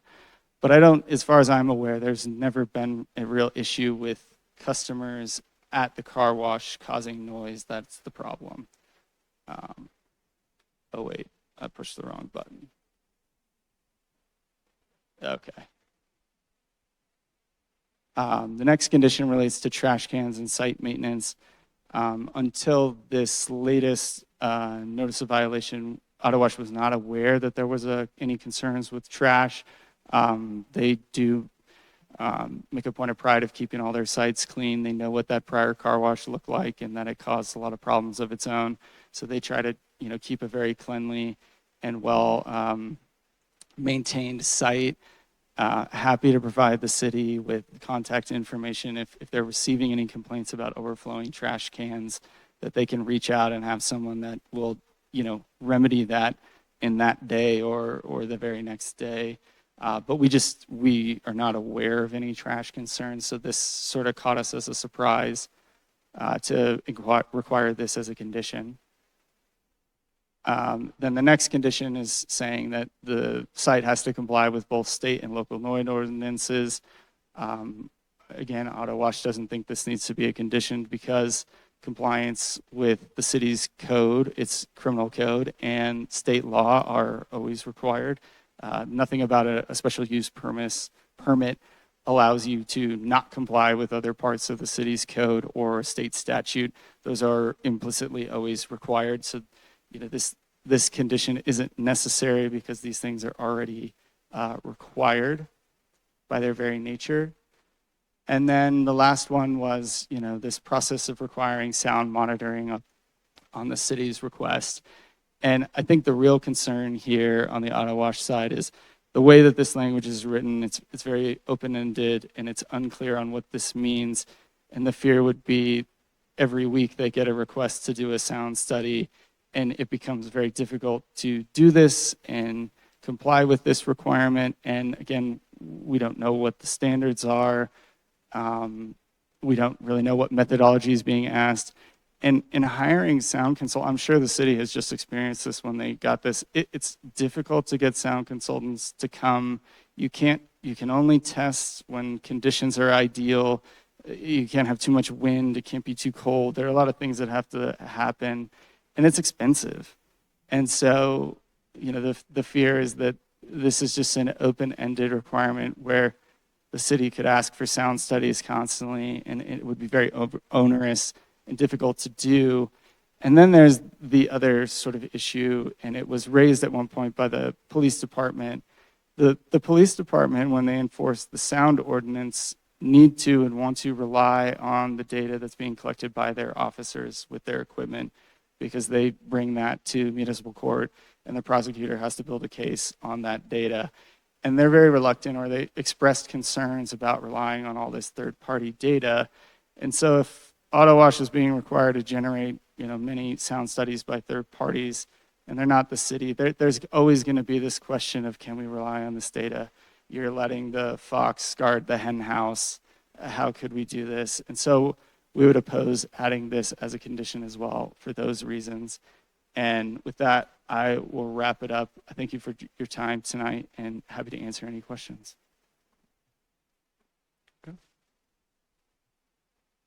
Thank you to both the city and the auto wash for being judicious with their time. We will go to our testimony from the public. We will go online first. I will go ahead and call your name. When I call your name, you will have 4 minutes to speak. I will call the person who's up. When you come up, please go ahead and spell your last name for the record. I will call then the person who is on deck. So we will start online with Steve Peltier up, and then Dylan Woner on deck. Mr. Mayor, the only individual online is Kat Tarnoff. Okay. Well, it looks like we do not have Steve Peltier on or Dylan Woner on, so we will go to Kat Tarnoff, is our only speaker online. Yes, hello. My name is Kat Tarnoff, Tarnoff, and I had prepared some statements to make. And listening to the preceding testimony, I kind of just threw it out, and I'm just going to wing it. So I was involved with 4355 Gray Street. When Jan Pasnelli opened the clinic, I worked with her. And the car wash opened later that year and was never an issue. And I know that it doesn't have to be an issue. And I am absolutely kind of astounded that about these proceedings, when it seems to me that the special use permit was granted with the condition that they don't have a detrimental effect. And that to me is glaringly apparent, that it does have a detrimental effect. I understand that Auto Wash has made a significant investment in the property. However, it doesn't seem to me, according to what I've heard, that they are in compliance, because I state again, they are having detrimental effects, not only on the clinic. I feel so sorry for these homeowners and what is happening to their property values and their quality of life. This is not an inner city. I heard that mentioned. This is not an inner city. I assume that's probably why it's a special use permit and why there's different criteria. But the gentleman from Ottawa said that no one had opined about sound during the process. It was never brought up. And that's completely unreasonable to expect these homeowners and the neighboring business to know in advance that they're supposed to speak up about that when they were told that it wasn't going to be an issue. However, I do think that the owners of the car wash probably did know that it was going to be an issue. This isn't their first rodeo. Auto Wash and the designers should have and likely did know in advance. And the trade show was mentioned. I still think that there's other solutions that can be done. I'm sorry if the modifications they've made haven't been effective enough. But when the attorney was discussing the starting point, I found it interesting. He seemed to be saying that, well, now we're stuck with these conditions of the special use permit, even though it really wasn't clear. And I'm wondering, is that just some kind of loophole? I found that very disappointing. And really, finally, they kept saying no one is losing. Holistic care is losing. The neighbors are losing. The property values, they're losing. The quality of life for all of these people are losing. And even changing the hours, and that's charming, but that absolutely has no effect for Jan. She's there during those operating hours, and she is the one right next door.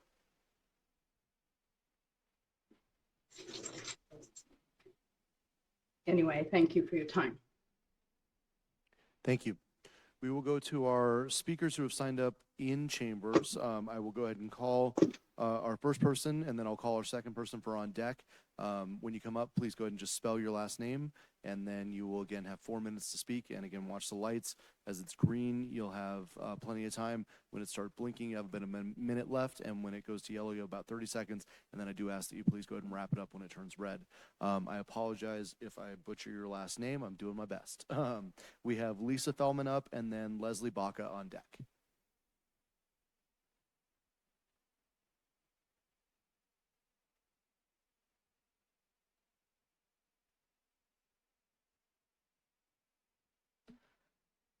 Good evening, members of the Wheat Ridge City Council. My name is Lisa Hamilton Fieldman, HAMILTON-Fieldman. I am here this evening in 3 capacities. First, as a Wheat Ridge resident who has owned my home at 7125 West 32nd Avenue since 1996. Second, with my animals as a client of Dr. Jan Fasinelli since 1990. And third, as an attorney and retired judge with whom a group of concerned Wheat Ridge citizens consulted about some of the legal aspects of the dispute with the Auto Wash facility that is the subject of tonight's hearing. Before I turn to the legal matters, one brief but I believe salient point, and that is that I know that the noise from the car wash is impacting Dr. Jan's business because I have a cat who has developed a seizure disorder that is triggered by loud or shrill noises. Because I'm concerned that the noise from the car wash might trigger him to have a seizure, I have no longer been willing to bring him to Dr. Jan's clinic for treatment, nor will I be able to bring him there to what used to be a peaceful space when the time comes to release him through euthanasia. Thus depriving him of Dr. Jan's excellent care and her of my business. I don't doubt that I am alone in this. With regard to the legal proceedings, I want to emphasize that I was retained to consult with my clients and to present the results of my research to them and to you. I am not entering my appearance on their behalf, as they have consistently expressed their desire and willingness to work with the city and Auto Wash to resolve this matter, and they do not want the situation to become more adversarial than it already is. That said, I have discussed with them especially the provisions of the Colorado Noise Abatement Act, and particularly the following sections. First, as to section 2512-103-1,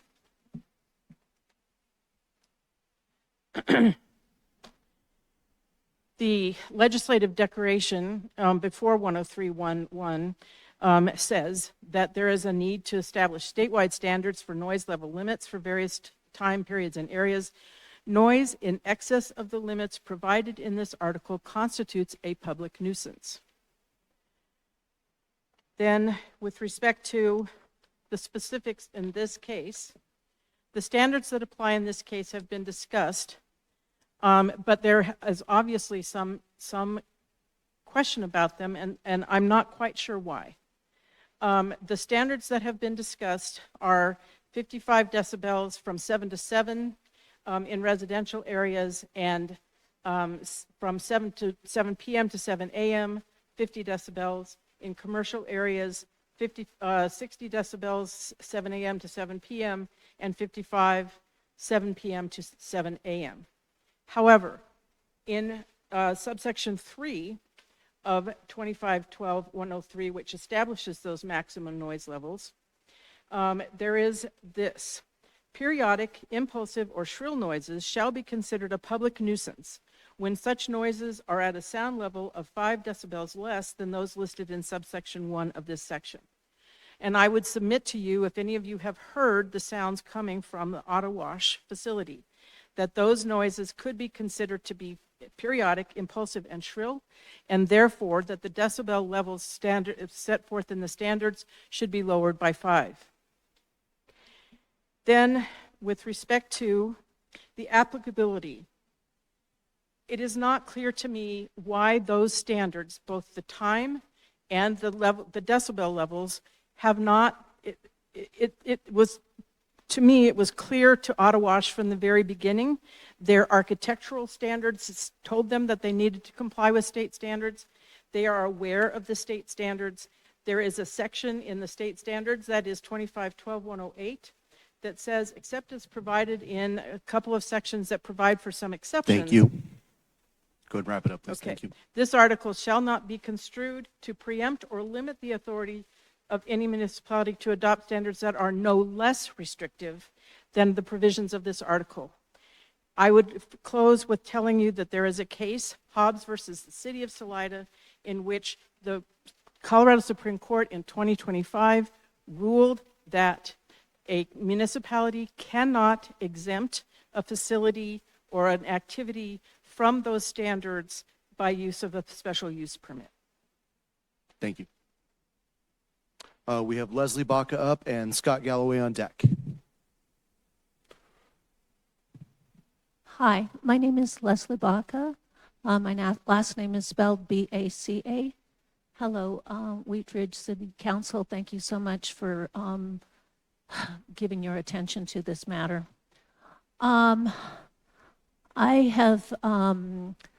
I don't live in Wheat Ridge, but I live in an adjacent neighborhood about 8 minutes from the car wash in Denver.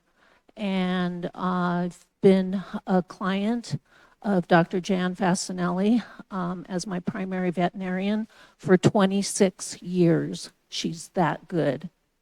And there isn't another veterinarian with her specialty close by.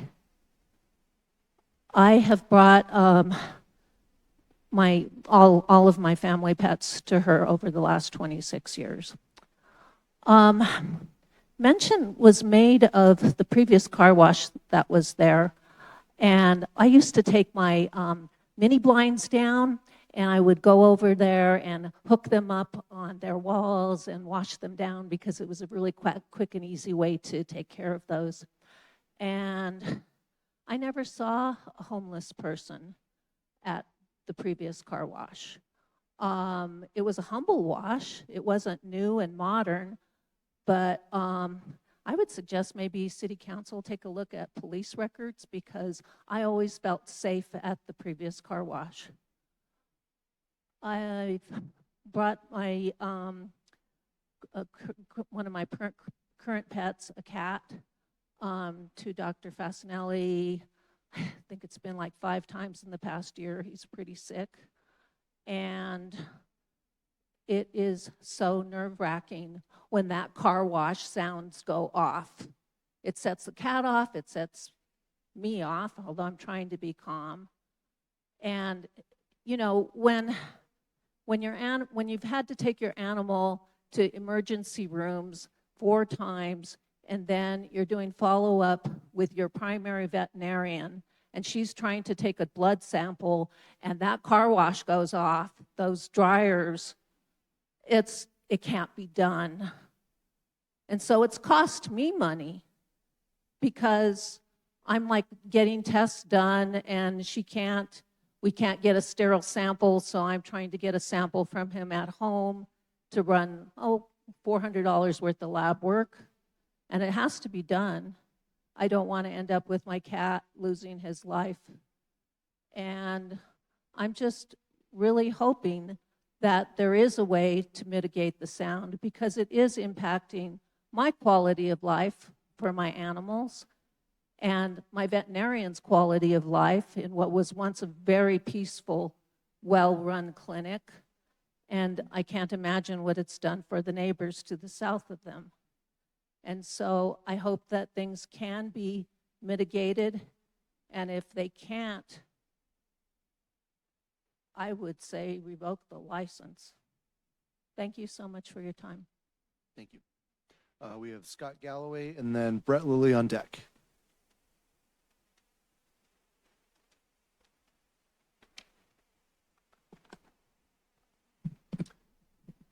Good evening, Council.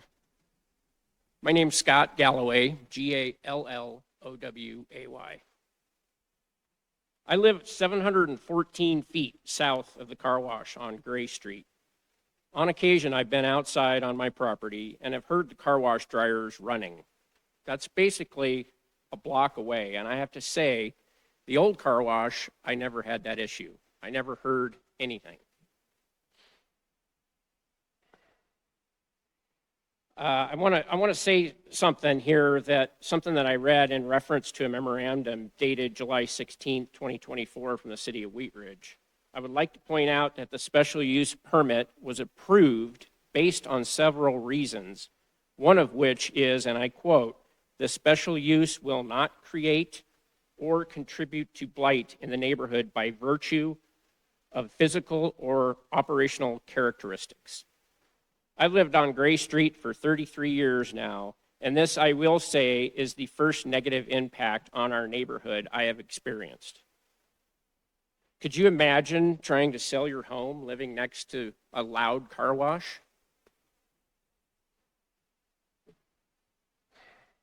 It's far worse living there 24 hours a day than just visiting for a few minutes a day, each day. Look, I'm not suggesting that the car wash close. I think there's things that they can do. I think that they can close the doors. I think operating hours, 7 to 8, 7 to 7 is even better. Why not? We could do that. I believe that neighborhoods have the right to defend themselves from businesses and even other neighbors that negatively impact their neighborhood. The place we live every single day, the place that we have a vested interest. That's all I have to say. Thanks for your time. I appreciate it. Thank you. Brett Lilly is up, and then Carrie Cooper on deck.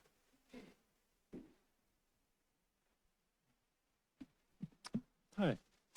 My name is Brett Lilly. I'm a Wheat Ridge resident. I live right down the street by Park. So, lovely place to live. I've got a few points I want to make. The first is it seems to me the fairness argument that they're trying to make is that because we didn't know or think noise was going to be a problem at the design process, it's a little late to try to make it a problem of ours now. But it seems that the reality is, having read through all the 83 or 84 matters in the record, that it really is disruptive. And I think that regardless of the intent and regardless of the process, what's happening right now is really what the council needs to focus on. And so with that, I'd like to make 4 points. The first is that whatever the sound studies may say, the noise is still very disruptive. I've been a long-term client of Dr. Fasanelli, and I was just there a couple weeks ago, and it spooked my cat bad. Like, I got scratches and it made me bleed. So the point that was made earlier is that it's not just a constant background noise. There's a lot of peaks and variations. And so when that variation is going on, I think that it creates a much different nuisance. The second point I want to make is that there are car washes all over town. There's only one, Jan Fasinelli, and the residents that live there only have one home. And reading all the comments, I really had to wonder how many of the pro-car wash comments were made from actual citizens of Wheat Ridge. I think it's the people who live and work in Wheat Ridge that vote for this city council. Those are the people and the concerns that this council has to be thinking about that matters, not somebody coming from across town because they think it's a convenient car wash on their way home from work. So I would say to the residents from Denver or Edgewater that you can go find a car wash in your own backyard. It doesn't need to create a problem in our backyard. And I think the third point I want to make is that it seems to me that if you look at, there's not only the 5 conditions on the permit, but there's the 9 factual findings up above it. And it feels very clear to me that the car wash has violated the spirit of those 9 findings of fact on the special use permit. And it was kind of sold as it wouldn't be disruptive, but the reality is that it's really noisy and it's really a nuisance. And if that's true, then it's not being properly designed and maintained. And I think that the spirit of the special use permit has to be considered along with what they might identify as the sort of technical lawyer 5 conditions. And so the argument about the 5 conditions not being ignored surely violates the spirit of what I think the idea was, is that this wasn't supposed to be disruptive to the neighborhood. And we shouldn't be in a position where just because they got their foot in the door, the city council shouldn't feel like now you have to open it wide open. I think getting their foot in the door means that they still have to properly maintain it so that it's not a nuisance for the rest of the community. They try to call this fairness and due process, but I think the reality is at the end of the day that no business has a right to be a nuisance to all the surrounding businesses in the neighborhood. And I can't see that there's a vested property right if the business fails to live up to the spirit and the letter of the representations of the special use process. I don't think anybody here wants to villainize or disparage the car wash. It does sound like they have tried in good faith, but the priority has to be the residents who are there first. They're the people who live there. They shouldn't have to sacrifice their entire quality of life in the name of progress. And so I would suggest that the council revoke the permit. It sounds like there's been a lot of efforts at mitigation, and it's not ever clear that they're going to work. If you're not going to revoke the permit, I think you need to make very clear and specific recommendations that have to be met very quickly. And if they're not, then the permit should be revoked in those instances. Thank you for your time. Thank you. Carrie Cooper up, and then Jan Fancinelli on deck. Good evening. My name is Cassandra Cooper, C-O-O-P-E-R. I want to say thank you for the opportunity to speak tonight. I'm speaking in support of requiring the auto wash to implement significantly increased and verifiable sound mitigation measures in order to avoid suspension or possible revocation of their special use permit. I want to be clear that I'm not here because I oppose local business or economic developments. Businesses are an important part of our community.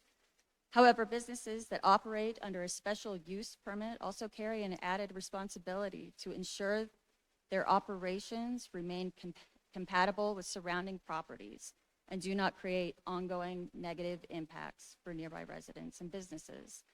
Unfortunately, it appears that noise impacts associated with this facility have continued despite previous mitigation attempts. Neighbors, surrounding businesses, and clients visiting nearby offices have repeatedly described disruptive sound levels coming from dryers, vacuums, and operational activity. These concerns have persisted long enough that they can no longer be viewed as temporary growing pains or isolated complaints. As a client of Dr. Jan, veterinary practice nearby, I personally experienced the excessive noise while visiting the area. It's disruptive not only for people, but for animals already under stress during veterinary appointments. A veterinary office should remain calm and controlled in an environment, and the ongoing noise from this operation directly undermines that. I believe the city has an obligation to uphold the standards tied to special use permits. If a business is unable to operate within acceptable sound limits without negatively affecting neighboring properties, then stronger enforcement measures are appropriate. At the same time, I believe the business should be given a final opportunity to correct these issues through meaningful action. I encourage the council to require enhanced sound mitigation measures that are independently verified and enforceable, including ongoing monitoring and demonstrated compliance over a sustained period of time. This is not about punishing a business. It is about accountability, compatibility, and protecting the quality of life for the surrounding community. If Auto Wash can successfully implement effective mitigation and consistently operate within acceptable standards, then they should be allowed to continue operating. But if these issues persist despite repeated opportunities to resolve them, the city must be prepared to suspend or revoke the special use permit. Thank you very much for your time. Thank you. We'll go to Jan Fasinelli up and then Marianne Kirchhoff on deck.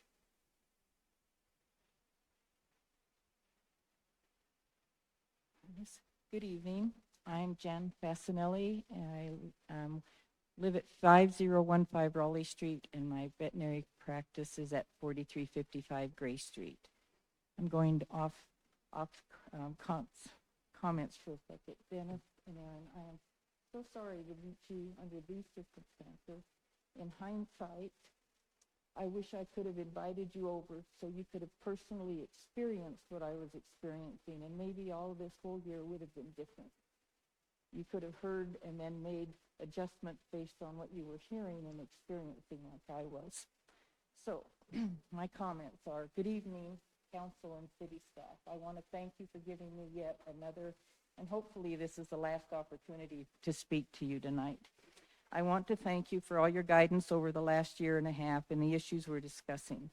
And to the Auto Wash owners, staff, and patrons, as a member of the small yet vocal group of neighbors who have been negatively impacted by the noise from the car wash since February of 25, I want to assure you that it was never my intent to see you closed.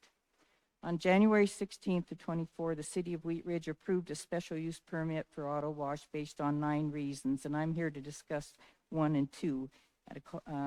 Reason 1 was a special use permit will not have a detrimental effect on the general health, welfare, safety, or inconvenience of persons residing or working in the neighborhood. I can attest to you that the noise from the car wash has definitely had a detrimental effect on my health, my welfare, my quality of life, and the quality of my business. Reason 2 states in the memorandum that the special use will not create or contribute to blight in the neighborhood by virtue of physical or operational characteristics. Noise blight is called noise pollution and refers to unwanted, disruptive, or harmful environmental sounds that negatively impact health and quality of life. It has been linked to chronic stress, sleep disturbance, increased blood pressure, mood changes, and cardiovascular disease, as well as property devaluation. This car wash contributes to the noise blight by the shrill, continuous, periodic, sudden, and impulsive noise. Yes, it has changed somewhat with all the changes, and it is better. In this winter, when the doors were down, it was not a problem. During the neighborhood meeting, the application was submitted. We were told that there wouldn't be any big changes from what it was. It'd be an improvement, but none of us had any experience. The car wash bay before with the blower wasn't like the ones we experienced when they first opened. Once the car wash opens, it was immediately noticeable just how disruptive and loud the noise was. And now that I understand they could turn them down, I can see why that's much better. I would like to see an authentic sound fence built. I would like one that's the sound material like the city puts against the interstate, you know, the one that they built on 38th and Wadsworth. Something, I don't care if I've lost my vision of the car wash, you know, if it's another 4 feet high, that would be fine. If they can't keep the doors down, I've read that there are solutions with dampness, and there are people that make a living solving pollution, you know, problems in car washes. So that's an option. We were here first. The previous car wash did not disturb our peace of mind or affect our quality of life. There are laws in Colorado, such as coming to nuisance, which I've learned about. We didn't build next to the car wash. The car wash built next to us. And now we have problems with that noise. And I do believe it's solvable. I want it solved.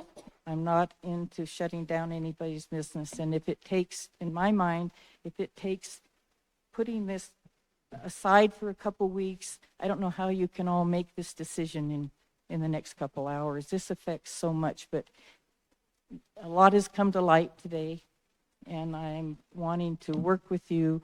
The new members on the council, if you could hear what we heard before, that would really affect you. I think you would know. And I Thank have you. gone out to my fence when I hear the noise coming in. We had a meeting. Thank you. Go ahead and please last wrap it night. up. Okay, I'll close up. The noise is still coming through my windows. During my exams, I can't keep my windows open because the noise comes through, and it comes all the time. Thank you for your time, and I hope we won't have to do this again. Thank you. We will go to Marianne Kirchhoff and then Mike Jostin on deck.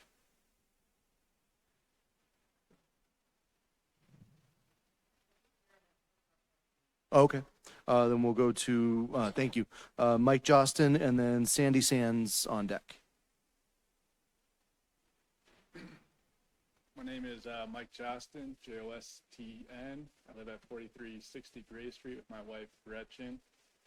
We bought our house 11 years ago knowing there's a self-service car wash across the street, and we never had any issues with that in the 8-9 years we're dealing with that. And then with the auto wash coming in, the noise came in as well, where it was real bad at first, where we had to refigure our living situation in our home. We had to keep our windows closed on sunny days. It was pretty intense living situations. With that being said, I know Auto Wash has made some improvements on it, and it has gotten better. But I don't believe we're quite there yet, and we were hoping a simple solution was closing the doors, the north-facing doors. But it sounds like that's not going to happen. I don't know if there's another sound wall that can be built. I know there's a lot of money involved in all this, but the sound just reflects off the bank across the street, the pawn shop next door, and it just comes back at the neighbors. And that's what's affecting all of us. So hopefully we can come to a solution that makes both parties happy. Thank you. Thank you. We'll go Sandy Sands next, and then Dennis Driesen on deck. Hello. My name is Sandra Sands, last name spelled S-A-N-D-S. I'm a resident of Wheat Ridge. I've lived 4300 Gray Street for the last 15 years. I'm a voter. I'm a taxpayer. I'm a retired state employee, worked as a social worker for the state of Colorado. I live 7 houses away from the car wash on the east side of the street. In the evenings, when I like to look at my iPad and watch little shows out on my front porch, the car wash has interfered. So I go inside. We have pot shops on 44th. We have all kinds of different retail shops that bring an element of people. I don't judge. It's everybody. It's the whole world. We got to live together. We're not complaining about any of them. They've come in, they've updated their business as best they can afford, and it looks better, but they haven't interfered on my way of life, on my peace of mind, on my safety. I was asked to speak to the special use permit and some of the problems, and one of the difficulties we found was the traffic congestion right around the car wash. Under the special use permit, one of the things that was indicated that traffic congestion or plight, that sort of thing, could not interfere. Well, I have experienced personally, because I turn onto Gray from 44th several times a week when I'm running errands, and because they have narrowed the intersection, bringing a nice sidewalk out there, right, they improved that area so you can walk with your animals safely because there's a nice sidewalk, gutter, curb. However, it's extended far enough into the intersection that has created a safety issue. So when I'm slowing down to turn off of 44th headed east onto Gray, I make sure and add my signal light, I make sure and give plenty of time to signal for that, and then there's also buses coming. One of the things that I've experienced is that it's unsafe because people are piling up behind me because I have to take extra time to pull out and around that extension. It's about a 6-foot extension from the car wash's nice sidewalk and curb, and so it cut down the street access. It narrowed it considerably. I've been worried about being rear-ended, and so I wanted to speak to that traffic congestion. The other thing is that many of you are aware, I'm sure, that Randall Park is right next door to me. I'm at 4300 Gray. Randall Park is right across the street. There are children, families, dogs, baseball games, everything going on constantly, even in the sub-nice weather. And yet I've seen an increase in traffic, people speeding, stop signs being ran, and it's not just because of the car wash. But I do think that when the best access from 44th into the car wash takes a turn right into the car wash, and then they exit out onto Gray Street, either to the left and try to rejoin 44th, or they go up Gray Street. So I just want, one of the other items that was listed on the special use permit was the fact that are there any parks or facilities or safe family areas, that sort of thing, being impacted negatively. And I don't think it's to a huge degree. I'm not trying to overstate or be dramatic about anything. I do think, though, that with the park right there and additional businesses that have high volume come and go is going to affect safety for our street and for the park. And that's all I wanted to say. I want to appreciate the council listening to our points again several times. And I want to support Dr. Vansanelli in saying to the owners, our neighborhood, we're not gripers. We look out for each other. We help each other. We go and mow somebody's lawn or clear their sidewalk when it's Thank you. And we are not troublemakers. We don't have it out for you guys, and we don't want to close anybody down. We just would like to be able to sit out on the front porch and enjoy the music on the iPad or whatever. I would prefer Thank you. be there and we work it out together than animosity and strife. Thank you. Thank you. See, the next few people we've had speak tonight, so I'm just going to kind of run through. Mr. Driza, would you like to speak again? Okay. Mr. Peckler, would you like to speak again? No. Okay. Mr. Driza, would you like to speak again? No. Mr. Kirschman, no. Okay. And then Mr. Singleton, no. Okay. Thank you. Then we will go to Greg Primavera, and then Gretchen Jostin on deck.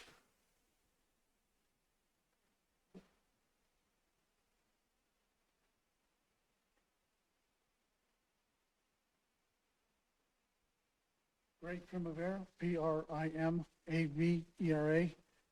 And I just want to say that with the old car wash, there was only one bay, and I've been in this house for 46 years. I had no problem with it. Now there's 3, and the noise is deafening sometimes, and I have people come over, and they say, what is that noise? Sounds like an airplane. So no, that's the car wash. It just keeps on going 3 bays at a time. And we had a letter sent from us by the Planning Commission, and we had a Zoom meeting. And we asked about the noise on there and if there was going to be any traffic coming in from Gray Street. Oh, no, don't worry about it. It's all going to go north. Well, yeah, it goes north and then it comes back south. And if it's windy, you can really hear it. And there was no do not enter signs on there. They're gone. They're taken away. And, you know, us being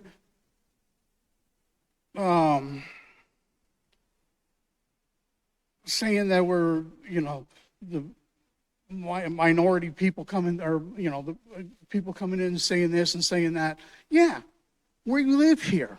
We have been here. We did not invade your property, you invaded our property. And if there's going to be some way we can get rid of not get rid of the noise, keep it down. I have nothing against the car wash. Don't like the traffic, don't like the noise. But can we do something with the noise, with the traffic, and have something going on? He wanted to be part of the community. Did they ever talk to us? No. Why are we here? Because no one talked to us. We wanted something done, but now we are being blamed for this. No, we're not. You came into our neighborhood, and it's just affecting all of us. And I just hope something can be done where we can get something where it's not as loud. And one other thing about the sidewalk out there. If there's a fire truck that has to come down that road, how's it going to get down there? You can't even make that right-hand turn in there if you headed east. You come over the curb, and why is it there? I have no idea. If there's someone standing, or a handicapped person standing in that sidewalk, they could be hit. Something could happen. It just was a poorly designed whole thing. Everything was just poorly designed. Thank you. Thank you. We'll go to Gretchen Justin and then Chris Neitzold on deck. Hi, my name is Gretchen Justin. I live at 4360 Gray Street. I just have some documents for you.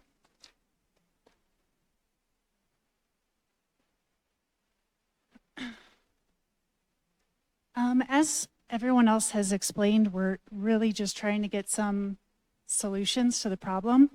When this happened and we knew you guys were going to hear about this, I reached out to Gleam Car Wash, which is the closest in proximity. That's also located very close to a residential neighborhood. Their owner very kindly responded back to me with what her experience was, which is what's included in your packet there. What her experience was, how she mitigated the problems, how she worked with the community. She signed a good neighbor agreement, the first good neighbor agreement that had ever been signed. And she worked with the community. She was there beforehand, before building, not looking at it as something that needed to be fixed after the fact. Autowash owns 26 locations. This is not their first location. We shouldn't be the ones trying to figure out how to mitigate this noise. She also, at her own expense, provided her sound attenuation expert to provide some suggestions outside of the doors being down. Everything in your packet, he said, can be done for under $40,000. He was quite flabbergasted at the pricing that was given for the fence that was up, which is a plywood fence with the same material that wraps around their building. It's not a sound fence. So if you wanted to flip through that, he suggests lots of options. I'm happy to share this with the Autowash team. Everything from filling in the wall that's currently there, not providing any kind of mitigation, with felt that could be woven through the grating to block noise. Acoustic block mounted wall on the walls, ceilings, doors, to make the doors that are currently open the size of them smaller. He says this wall, the pawn shop wall, is reflecting sound back toward the neighborhood. An agreement could be made to make sound attenuation applied, large fabric mural, sound paint, stucco, other options. He says there's no blower inlet protection on the dryers, no sound attenuation on the north walls, which are the walls we're asking to be closed. Sound baffles that are used around pools and large gymnasiums. This is what they use in Gleam. I went over that one. Acoustic sound curtains, a blower inlet silencer. I've become a very knowledgeable in car wash dampening equipment because it affects my life so much. I've driven around to other car washes, 2 others that are located in Arvada. This is Gleam's sound wall. It's a sound wall, not a fence. that was supposed to be constructed per their site design plan in 2022. The city staff told them that they needed to put a fence along the pawn shop property line and the current property line if there wasn't one there. It didn't happen, so now it's all of a sudden a savior to the problem. This is another company called Colorado Auto Wash. This is a sound wall. This is a sound wall. This is on Sheridan Boulevard. This is Whistle Car Wash. This is a sound wall, an enclosure.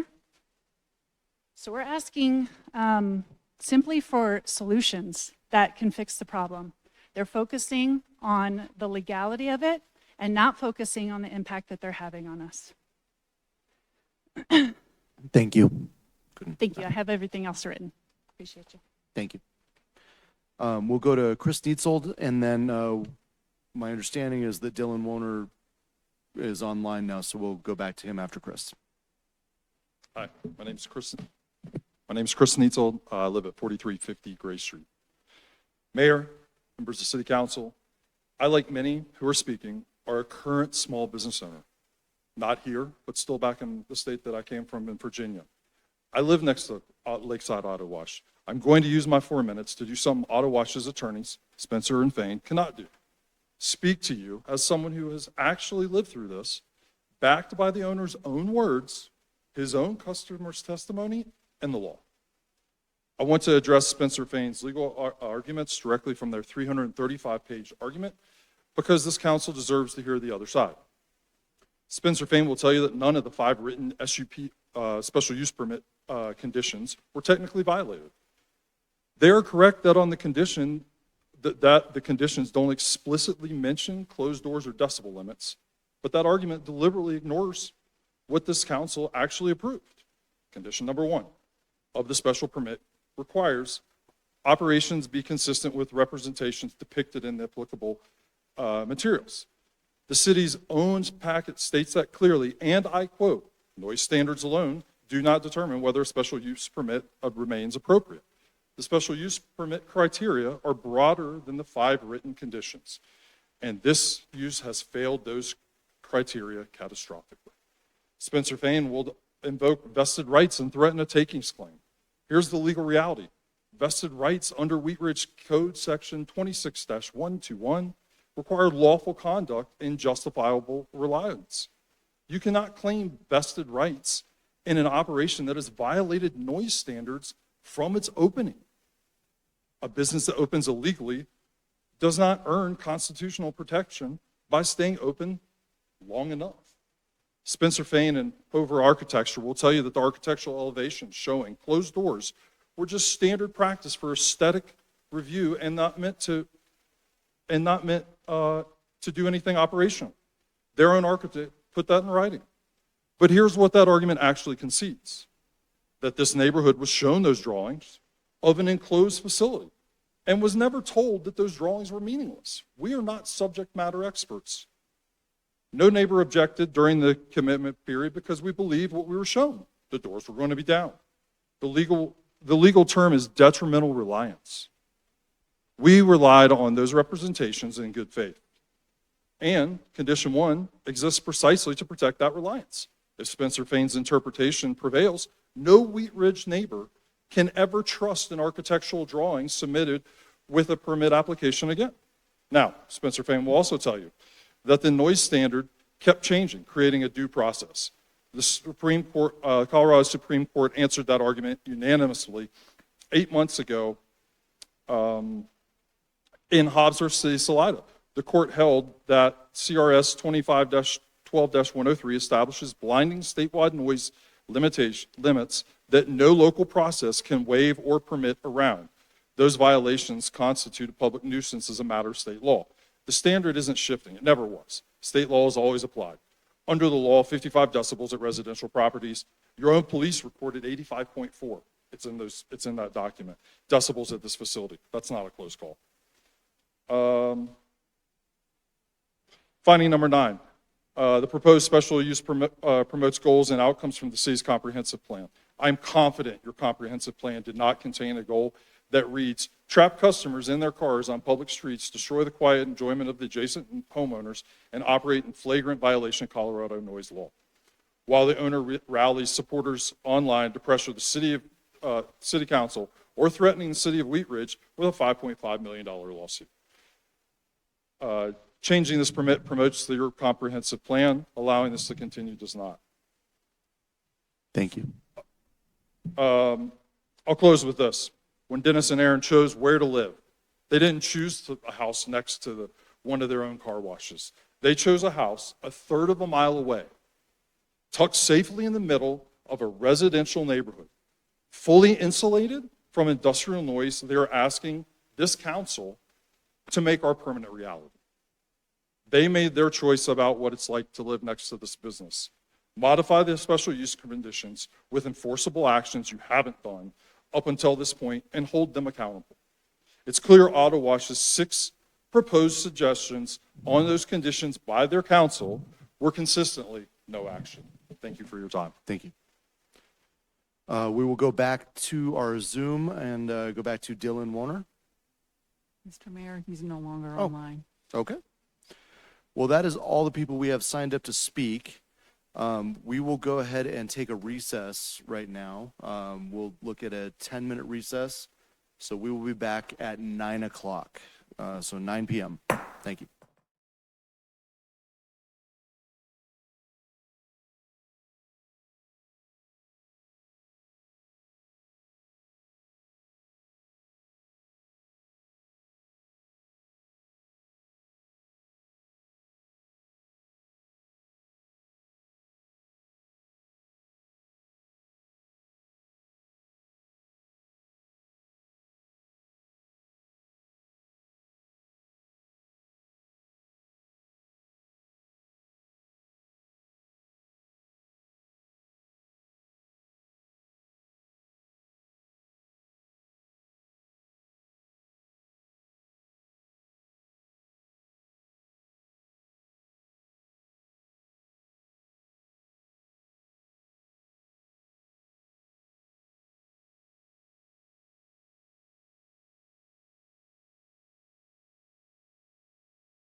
Thank you. Please take your seats. We'll come back to order.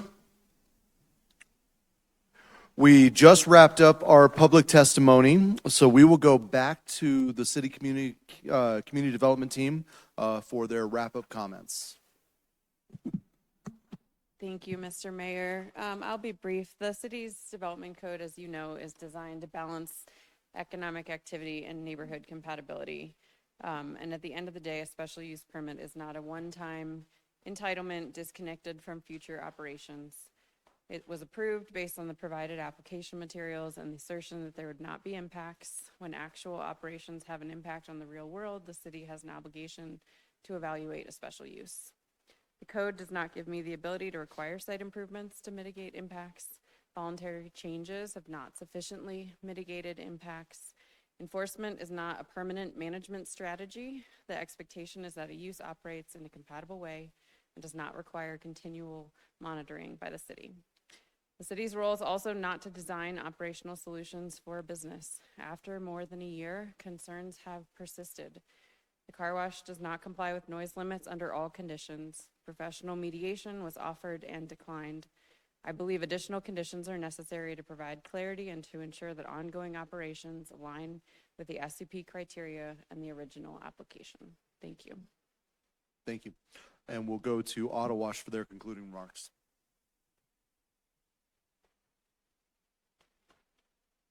All right. Thank you for the opportunity to speak tonight, and thank you for listening. And if we could get a copy of the materials that were given to the clerk here, we'd love to take a look at that and those various different, potential mitigation measures. Because I think I just want to sort of conclude by saying, we think the code here is clear, and it leads to a result that forces everybody back to the table to negotiate further and figure out how to reduce the impacts. And I think we heard a lot of testimony about the levels of sound being equivalent to an airplane jet or things like that. And a lot of studies have been done, and I don't think we're seeing that level of reading in any of the data that's been collected. And sound is subjective, and it impacts people differently. And it is something that's very serious and near and dear to people's hearts, and it has an effect on people. But the data isn't showing the sound equivalent to a jet engine, and it is showing that sound is getting quieter and things are improving, and maybe there's more opportunity here to mitigate further and go lower. But we think that cutting off this process that's been going on for the last 18 months now and imposing the 5 or 6 conditions we have, we think that's a missed opportunity because we don't know if those conditions are going to work and get to the standard for sound. And we've talked a lot about, does the state statute apply? Does the city's code apply? We're not sure which applies. The state statute provides a private right of action to counties and citizens. It's not enforced by Wheat Ridge. Wheat Ridge has a noise ordinance, which is why it has it, so it can enforce its own noise ordinance. Denver, right across the street, has a noise ordinance with sound limits that match those that are in Table A of the Wheat Ridge Code. It's the same dBA levels and does the same analysis of what is the generating property, what is the receptor property, and varying limits apply. And they're the same as in Table A of the Wheat Ridge Code, which are different from the state statute. And so I think a real comprehensive understanding of what is the end goal will help us find a way to get there. And I think we need an agreement on that to chart the path to get there. And someone brought up the Gleam car wash as an example. I believe they submitted a letter. I hope it's in your materials. I hope you get a chance to look at it. The Gleam experience was one where they tried really hard to have a neighborhood agreement, do a lot of public outreach even when they weren't required. It sounds like they ended up having to terminate that neighborhood agreement because it wasn't working. Again, sound is really difficult to deal with. It's somewhat difficult to really say how one person will perceive 60 decibels versus the other. We may all feel a little bit differently about it. And so, Gleam ultimately ended up coming to a solution, but it was because they all agreed Denver's noise ordinance was the end goal. And I think Gleam, from the letter they submitted, I believe that they got there. So once they got to Denver's noise ordinance, they had done what they needed to do. And I think we're just a little unclear on what that end goal is right now. And so I just want to say, you know, if we take action tonight to adopt the conditions that are being proposed, we lock those conditions in. We don't have any other opportunity to evaluate the mitigation measures that are proposed here, and we're stuck with what we've done tonight. And I think, you know, we don't need to just ignore this problem. I think when we say no action, we're not saying no action to further mitigate sound. We're saying let's not memorialize a set of conditions on a special use permit that will be permanent for this use. Let's leave that how it is now, and then let's continue this process to figure out what works and how to actually get to a peaceful resolution for the neighbors.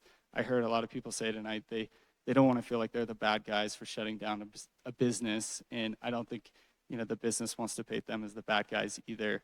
We want to work together. We think there's an opportunity here, and so I think no action really means no permanent conditions on the SUP, but let's continue the engagement. Let's collect some more data, and let's evaluate these, you know, different opportunities that have been presented to council. We haven't received this or looked at it, so we don't know what might work or what could work. And so, you know, we're just asking to have that opportunity to reach a workable solution for the whole community. Thank you. Thank you. Okay, we will now go to questions from council. Councilors, I'll recognize you in the order you raise your hands. I just want to make a note that once we're through the questioning portions and I close that part, there will be no further questions allowed of either the auto wash or the city presenters. So do we have questions from council? Councilor Okada. Thank you, Mayor. I got a question for the city regarding the trash concern that's in the recommendation for the amended special use permit. What led the city to make that recommendation for that there? It was a lesser impact, but an impact that has been observed periodically over the last couple of months, that the trash receptacles at the vacuum stations were periodically not large enough to contain all of the trash. So not as big of an issue as some of the other concerns that you've heard tonight, but one that, if we'll be adding conditions, could address the site maintenance expectations. Thank you. The city offered to pay for mediation. That I imagine that offer was made to the business, and the business only. It was offered to both the neighborhood and to the business. We reached out to two representatives in the neighborhood. Was the offer rejected by all parties it was offered to?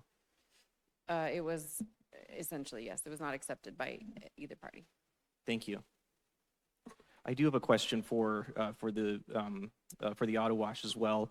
The removal of the fourth bay. What was the rationale? Could I get details about the process for the decision to remove the fourth bay? Yeah. So based on the sound study that we did to get empirical data, it showed that the sound, if we did the study with all bays running, 3 bays running, 2 bays running, 1 bay running, and through that sound study, it showed that there was excess sound on 4360 Gray Street with that fourth bay running. But when we only had the 3 bays running and we shut off that 1 bay, it showed that we met the standard, at least the sound standard of what we were trying to hit at the time. And so for us, it made sense. It's like, okay, well, if we need to be open, we can't be closed. We can't cut off our nose to spite our face. Let's close 1 bay to meet that standard and try to get that done. So we closed that bay down so that it would be the one closest to the neighbors and try to eliminate the sound. Thank you. That gets me the information I'm looking for. Just for my clarity on that, that's the same sound study that was making the recommendation about the sound wall. Is that correct? No, this was the study that was done after the sound wall had been installed to evaluate, you know, the effectiveness of the sound wall. And so that it was then that they decided, you know, to be sure in the worst case scenario is how that was framed, with 3 bays going, the doors open, the dryers running, all the vacuums on for, I think it was like a period of 5 minutes of that, because noise from 44th goes up and down. It was like a continuous 5-minute dryers on, doors open, and that's how they got to that number. Thank you. That does raise another question for me, and this might be my misunderstanding from the materials in the presentation. So apologies, this might be only for my benefit. But does that mean that Autowash did multiple sound studies? Yes, that's correct. There were two. Cool. One in, I believe, over the summer that concluded with the sound fence recommendation, and then a second to evaluate the efficacy of that fence. Okay, thank you. That's all my questions for now. Thank you. We'll go to Councilor Quinn. Thank you, Mr. Mayor. Lauren, the city, I guess I should say, did the car wash violate the noise ordinance? Yes, there have been some measurements over the past year that have violated the noise ordinance. Okay, and can you tell me what that ordinance is as far as, and maybe our attorney needs to jump in here, but what those decibels are, what the specifics of that is? Sure. So the noise ordinance landscape is complicated, as you've heard tonight, not because the standards are difficult to understand, but because it is layered. So there is state statute that establishes decibel limits and has a time frame of 7 to 7. There are decibel limits in the city's code, and there's also a reasonableness standard in the city code. And so it's understandable why that feels confusing because it is layered. But the decibel limits, I can pull them up in a moment. They are different based on residential or commercial. I'm seeing somebody else has them pulled up. Yeah, I have them. In the city's code, the decibel levels only refer to industrial properties. So that's not the case here. For residential commercial properties, the reasonable standard applies. But the state statute, as mentioned several times tonight, is a statewide, noise is a statewide concern according to state. So the state statute overrides the city's code. And those decibel levels have been reported tonight. So residential, it's 55 during the daytime, 50 at night. Commercial, 60 during the daytime, 55 at night. Thanks. City Manager Goff.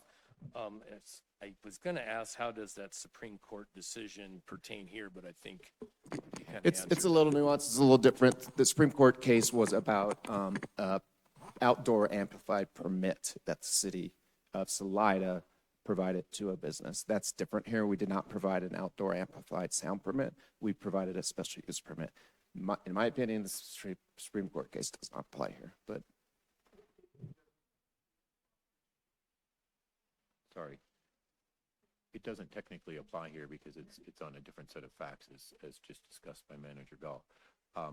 But I think most municipal practitioners read it and form the belief that the next case that will come down will certainly hold that the statewide noise ordinances are trump conflicting local enactments. So the state standards apply. There's never been reason to think that the state standards don't apply. Perfect. Thank you. Yes. Then I have one more.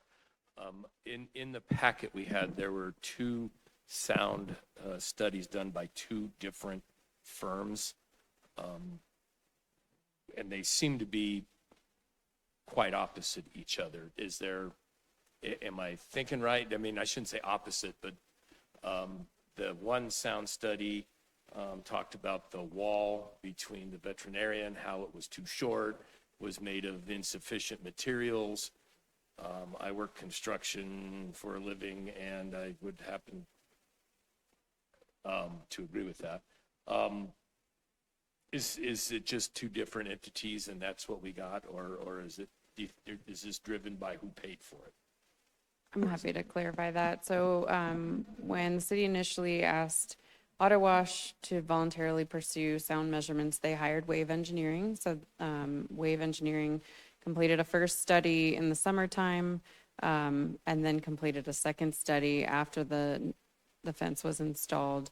I think there were some concerns about there still being ongoing impacts, and so the city commissioned the study by EDI, a different sound consultant, and that was their professional opinion to the extent they expressed concerns about the fence. I think the challenge with technical studies of noise being the be-all, end-all, as you've heard, is that there are different variables and different measurements in different conditions. And so that is why I abandoned pursuing sort of different versions of the city-sponsored sound study, because I don't think that that was going to result in the clarity that we needed when we have also the special use permit tool. Thank you very much. Thank you. Counselor Ohm. Thank you, Mayor. Let's see. I have several questions. One is, could you briefly just enlighten me on how the state mandates the shooting range noise, like specific to the state? Maybe Patrick knows. Yeah, there's a whole nother section on shooting ranges. I can't quote it off the top of my head right now, but there's a provision in state statute that says a individual or cannot compel a city, municipality to restrict noise from a shooting range. I think if it's above the decibel levels, you could, but shooting ranges have a use by right, essentially, is what we found out by state statute. And if a property owner moved in after a shooting range was in place, they cannot file a suit against the shooting range. It's a very layman's term of explaining that. Thank you. The site plan and land use processing application states vehicles to enter from West 44th Avenue and travel around to the south to exit onto Gray Street. I said south. And then the SUP approved sheet C3.0 shows 2 do not enter signs on the Gray Street access. Page 401 states that those signs were removed, as did one of the speakers tonight, and also stated that the traffic issue with Gray Street. Did the city grant permission to remove those signs?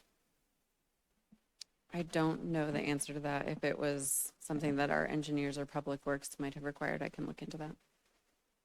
And then on Exhibit J, page 162, states that staff, that access recommendation providing an exit only onto Gray Street to provide an escape route for queued cars.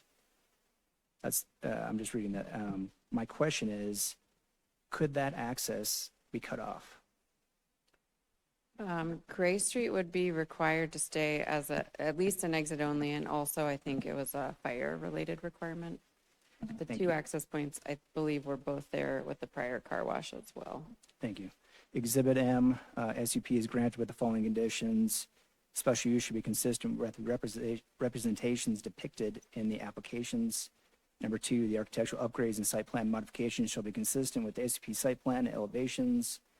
What I heard tonight was that the industry standard is not to keep the door closed. My question for the applicant is, why not show at least one of the doors open on the plan?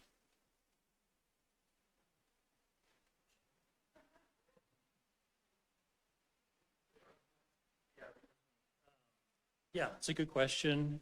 Typically, we don't leave any elements off of the elevation that need to be conveyed to the city for approval. So let's say in some cases, we might have a door that has a series of vision panels in it. We might have an overhead door that's completely solid, or a sectional door versus a roll-up door. And so it's important for us to show all of those conditions rather than saying, here's a typical door, they're all the same. We typically don't do that. Thank you. And then a follow-up question to the staff is, did city staff, as the doors are depicted as closed in the down position, did city staff reasonably rely on that representation of the doors are closed? Yes, I believe that we did. Thank you. Governed by the conditions of the permit, where in the land use case processing application, project narrative, special use permit criteria, does it state that dryers are to be used? Like any reference to dryers, I'll just say dryers. Dryers, blowers, I could not find any reference in any of those. I just want to know where specifically it said dryers or blowers, one of the two. I'm sorry, could you repeat the question? Are you asking if dryers are mentioned anywhere in the SUP application? yeah, the land use case application, the project narrative, the special use permit criteria, I just want to know where that reference, specific reference to dryers or blowers. I'll even, even if you can, if there's a plan, like a mechanical plan, but I'm trying to figure out, I looked, I cannot find any reference specifically that says dryers or blowers in all those. If it's not visible in the SUP application, which I have not searched for that specific word today, it likely would have showed up in the building permit application if the equipment specifications were provided as a part of that. But I don't see the word dryer or blower as I search the PDF.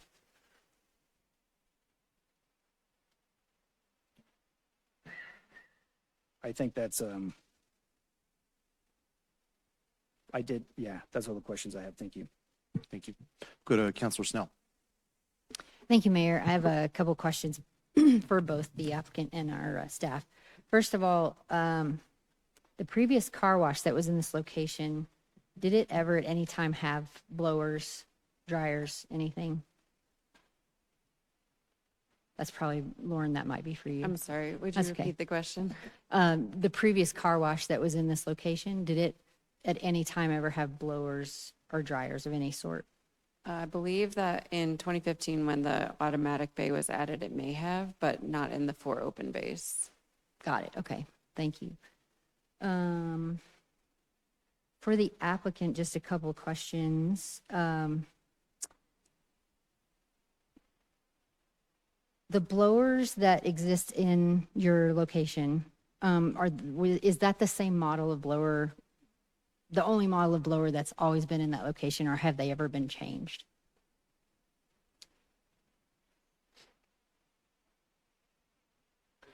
Just to clarify, the blowers that we have in that bay, or in those bays now, have always been the same blowers? Yep. Is that the question? That's my question. Yeah, that's my question. Yeah, yes. Okay. And then your private question, there was a dryer on the previous one. There was. There was. Thank you. Automatic Sorry. bays, your question was that all automatic bays have dryers. And sometimes they're off-board or they're on-board would be the differentiation. The off-board are usually mounted to the outside of the building and are open air, and they're usually like extremely loud. Ours are on-board.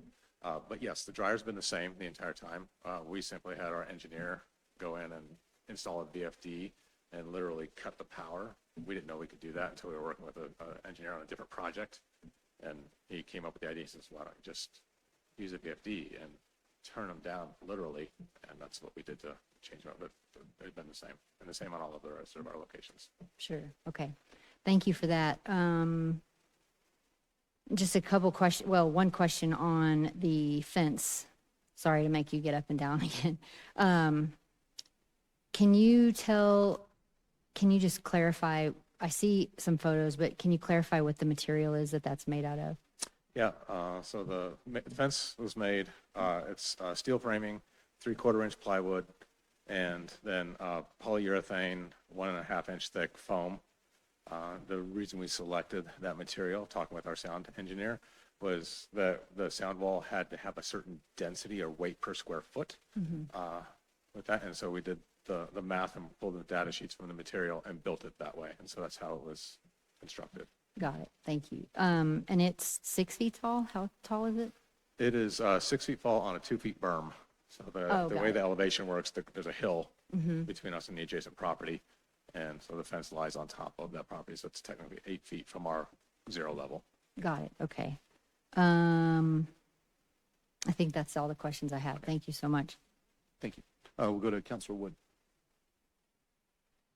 So I'm going to follow up with the noise barrier or fence questions myself. I work in transportation, so sound walls are something that I have some familiarity with. Of course, what we're talking about here is not really necessarily that same magnitude, but that doesn't mean that the principles might not be the same. I think my question really is for staff.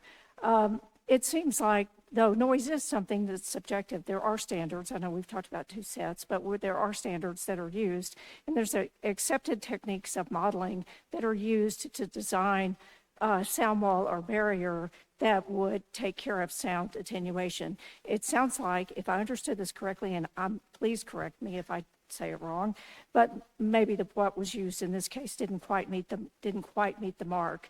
Is there any reason to believe that going forward that we couldn't employ standard techniques and design and modeling to design a sound wall that would be built to certain specifications that we would have reason to believe would attenuate the noise impact? Yes, I'm sure that could be done. I think the challenge is that the city is not in the position to come up with those design solutions. But yes, I think the appropriate sound engineer and expert could probably design and model something that would have more of an impact than what's out there today. So it is something, even if it's not in the city's purview to do, it's something that could be potentially requested. That's my understanding. Thank you. Thank you. We'll go to Councilor Martell. Thank you, Mayor. I also have a follow-up question on the sound wall. You indicated it was 6 feet tall on the 2-foot berm. Was that the maximum height that it could be, or would there have been an opportunity to make that higher and offer some more sound mitigation? When we requested the study and got feedback from our sound engineer, we asked them to draw a fence to help mitigate based on the height of our bay doors in our current facility. And the 8-foot height limit is what he originally came up with. Could you build it taller? Sure. There's always an opportunity to do that. When we asked the staff for approval before we built it, before we spent $70,000 on it, does this satisfy? The answer was yes, and that's why we built that wall. If the answer had been no, it needs to be something else or extra, just as any other requirement that has been given to us, we've jumped. The only sort of thing I would add to that is the city's code allows for as a use by right, I think it's a fence up to 6 feet tall. And if you go taller, a variance or some other approval may be required. And I know there was probably, if that's something that's needed here that we're going to look into, we would need a variance from the city to get a taller fence. And that would just be something we'd have to work through. I think staff would, or has indicated historically, correct me if I'm wrong, Lauren, that there would probably be some support here for a variance in this particular instance for a taller fence, but I just wanted to clarify that. Okay, so the basically 8 foot, 6 foot on top of the 2-foot berm was what was recommended based on the sound study results that you received from your expert. Yeah, from WAVE, that's correct. Okay, thank you. Thank you. We'll go to Councilor Larson. Thank you, Mayor. And the vast majority of the questions I had, and I had quite a few, have been addressed. I appreciate the thoroughness of the reports from the city and from the Auto Wash folks. The first question I have is for the city. In the previous car wash's existence, was there a special use permit for that place? That's a good question. We did look that up. I believe it was legally non-conforming based on the date that it opened. It did not appear to have a special use permit. It was legally non-conforming. In that it did not have a special use permit and was not required in the 1990s. Yeah, thank you. And then there was mention of during the early discussions of the discussions about a wall, but there was also discussion about a wall along the west side that was never built or was not included in the discussion. Yeah, that's a good question. I don't know the details on that specific wall on the west side. You know, it seems like it's part of the equation, I guess, and when some of the sound levels are measured. And then the other question I have is kind of brings us up to within the past month or so. The folks from Auto Wash are mentioned that there have been ongoing discussions about some of the progress made and some of the things that might still be attended to. And then the claim is that the city ended the discussion before the technical review is complete. It wasn't until after the 29th, this is, I'm sorry, on page 115 of tonight's agenda. It was not until April 29th of 2026, 13 days after Auto Wash received the second notice of noncompliance, that it received a final copy of the city's sound study dated April 5th, and only after Auto Wash submitted an open records request for public records did the final copy show up. Was there a reason for the city's reluctance to share that? No, there was no reluctance. I think we had made the decision that we had been engaged for 15 months without a lot of voluntary or proactive action to try to mitigate results. The sound study that we commissioned demonstrated that they were not compliant in all conditions, and I was ready to move forward with a different course of action. So it was not withheld. It was just not provided until we had the core request, which was shortly after we had received the final version from our sound consultant. So a decision was made in early April to end the discussions that were going on up until then. I would not characterize this spring as active discussions back and forth. We needed more results. The sound study was not going to be the silver bullet that we had hoped that it might be, and we continue to observe and receive concerns about operations. So I changed course. Great. That answers the questions I had. Thank you. Thank you. Councilor Quinn, you have another question? Thank you. And I'm looking at the recommendations for a possible ending for tonight, and city folks. Says letter E, the noise compliance, the operation shall comply with all applicable noise standards, including state law, CRS 25-12-103 as amended, and those set forth in section 16-103 of the Wheat Ridge Code of Laws. Is that definitive? And I'm asking on behalf of the residents and the car wash that this is the level, period. If it goes over that, we're not in compliance. And so we're all clear on what those levels are. Does that make sense? I mean, I think the standards have been definitive. The city's code includes a standard that is reasonableness, and that is not a black and white standard. And the special use permit also provides sort of not a black and white standard. It says will limit impacts, and the application asserted there would be limited impacts. So it is, I think, as definitive as it can be. Thanks, Lauren. Thank you. Councilor Okada. Thank you. Question for staff. The decibel limits, though probably not as easy to measure as like the speed limits of a car, those limits operate the same way where there is a threshold, and being above that threshold for any amount of time is the violation. I'm saying that as a statement, but it's really a question. Am I understanding that correctly? It is a violation to be over the stated decibel limits, yes. Thank you. The other question that I have is for the auto wash. In the statements, both in the materials but also in the presentation, there was a commitment to take the concerns of the community seriously, and also in the statements that we heard here tonight, there was also a claim, not a claim maybe, that might be not the accurate way to say it, but a claim that this might be the quietest car wash in the country. The sound complaints versus that seems to be incongruous to me. In the commitment to taking seriously the claims of the community,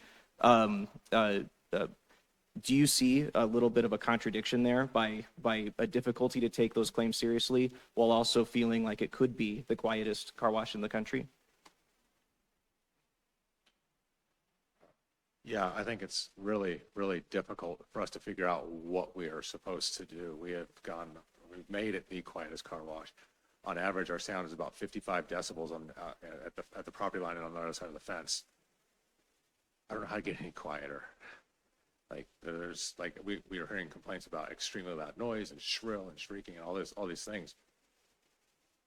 We don't know what that is. I'm confused. honestly, when they say there's loud noises, because we hear 55, maybe 60 decibels, but we don't hear anything more, and so we don't know what is the cause for the excess noise where we're going. We know when a bus rolls by, it's about 85 decibels on 44th, so we know how loud that is. But it is hard, and we've been trying to figure out this whole time of like setting the standard and trying to meet that so that we can operate. Our biggest concern is the goalposts will be moved again.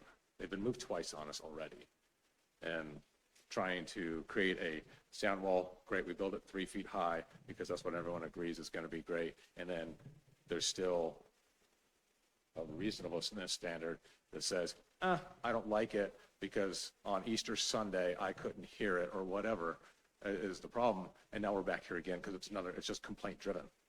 And we don't have that standard. I love that on the Gleam side of it, they said, hey, you know what? It's Denver. Here's the code. You don't like it. And there were a lot of people that were really mad about that and that they had to cancel their thing because they were continuing to complain and call the owners and call the councilmen and all that kind of stuff because it's not, you can't please everybody all the time. But if we have a standard and we know what that standard is supposed to be, we can engineer the car wash to meet that standard. We thought we did. Right? We had approval that we did. And then we got snowballed when we realized that they were doing another study without our help, without our assistance, without our involvement, and then got invited here. Thank you. Just one more question for you. Yeah. The car wash in its current state does not have staffing on site where an interaction can be had there. But you mentioned earlier a customer service phone line that is meant to be associated with that.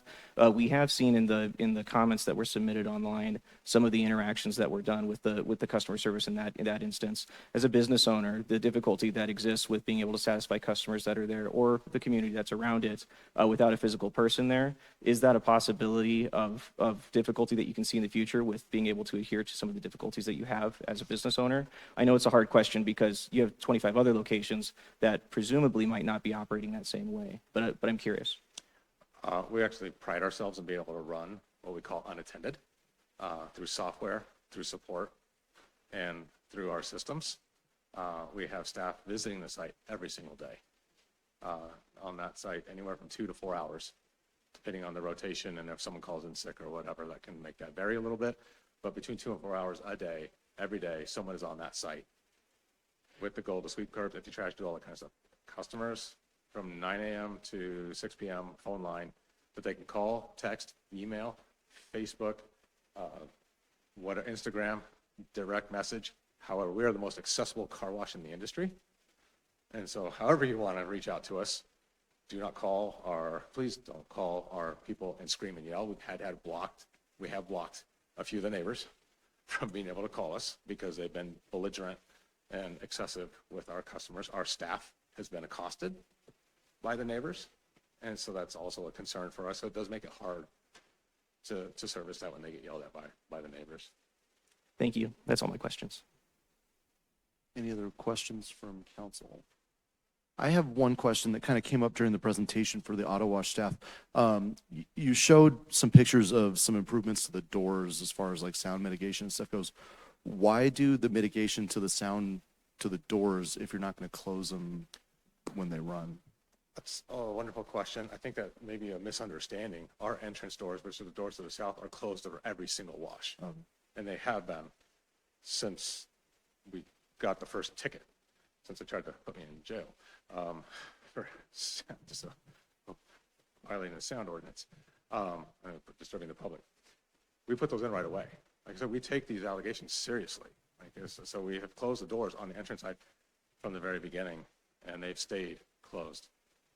Outside of, I think one instance where a grocery bag flew over the sensor and kept it open until we had a staff go over there and pull the grocery bag in front of the sensor, and then the door closed.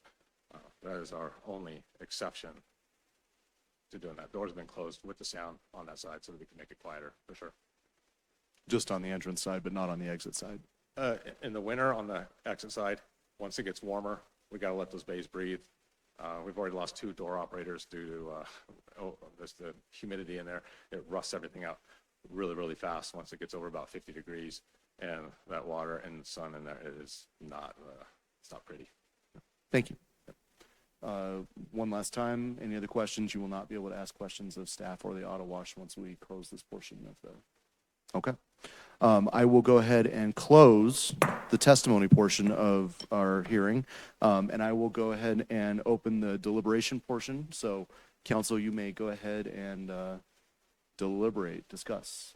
We'll make a motion after the deliberation. So, I will call on whoever wants to go first. Councilor Wood.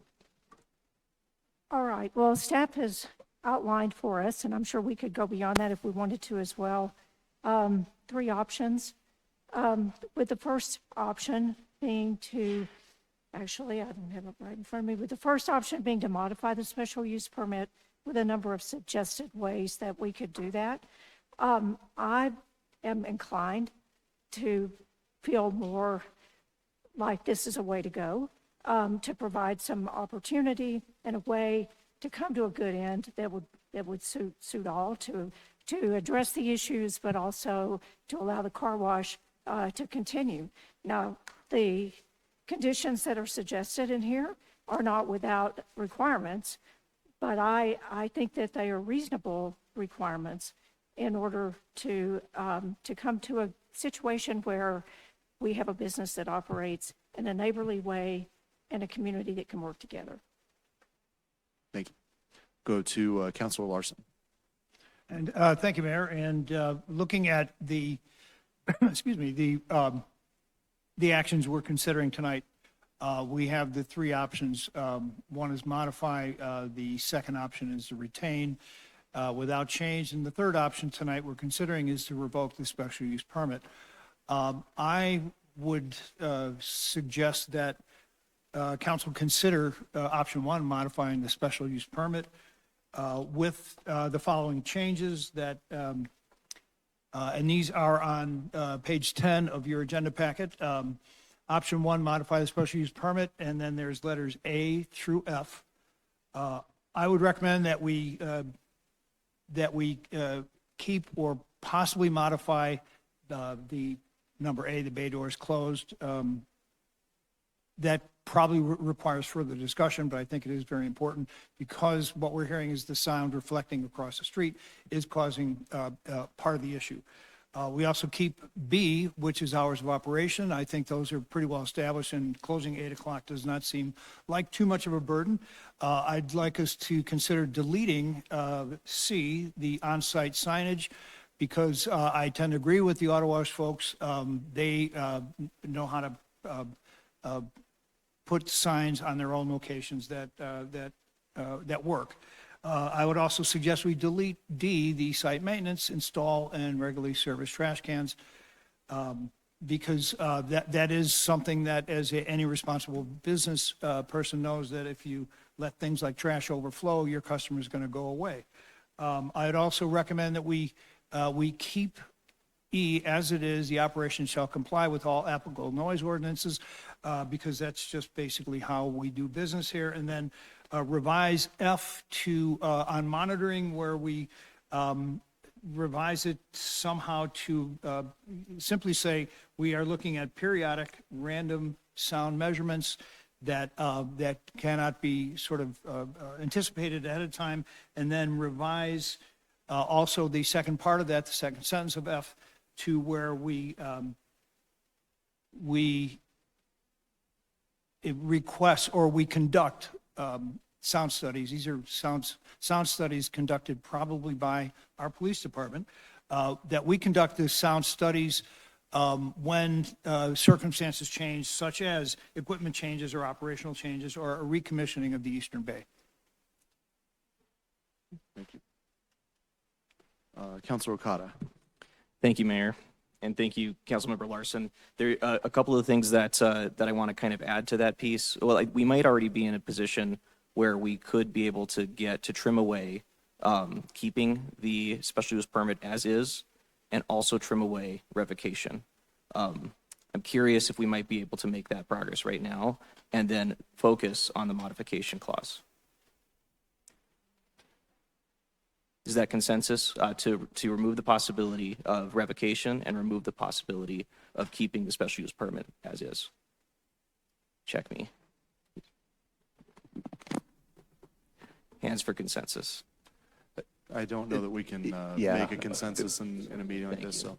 Thank you. Go ahead and just make your. By your discussion then. So on the issues when it comes to modification, a couple of the pieces that you mentioned, Councilmember Larson, that I want to take a maybe closer look at on the potential revision to option 1A.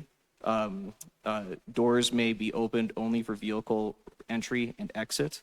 I think you might be suggesting maybe that is a little bit too closed of a position there.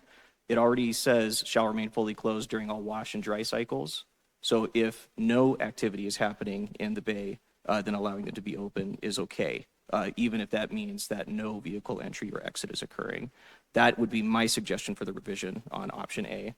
On option F, I would like to keep it by request, but I like the idea of imposing limits on staff for the frequency of request, and maybe making those limits be of a nature where if we want sound studies beyond a limitation of that request, then we would be not asking the Auto Wash to foot the bill. Those are the revisions that I would suggest for A and for F. Otherwise, I'm in complete alignment with you, Dan, on that. My suggestion for that limitation would be twice annually for that limitation for the revision of section F. We'll go to Councilor Ohm. Thank you, Mayor. I'm in favor of the option 1, adding conditions.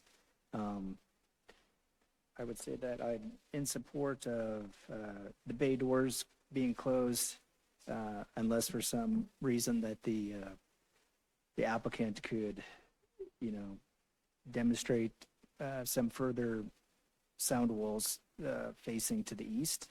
And I'm not sure that can happen because of, that's an entry-exit side triangles. And so I don't know that that's a possibility.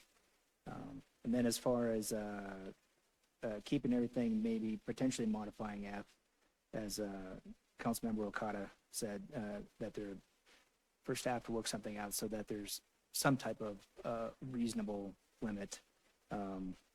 Two times a year seems reasonable as a max.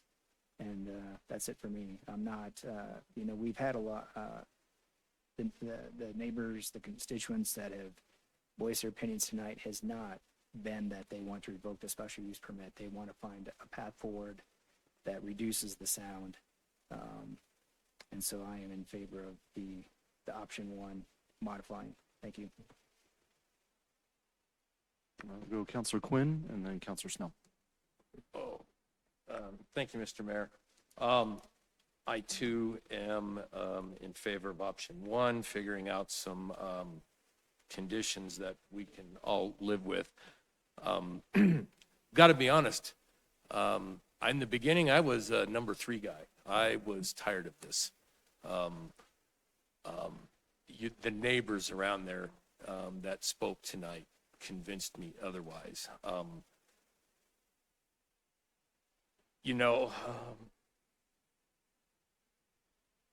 Trying to not be too emotional on this. You guys' website rallied the troops like we were all gonna, to me, the way we got some correspondence from people all over the city in support of the car wash, which I appreciate that.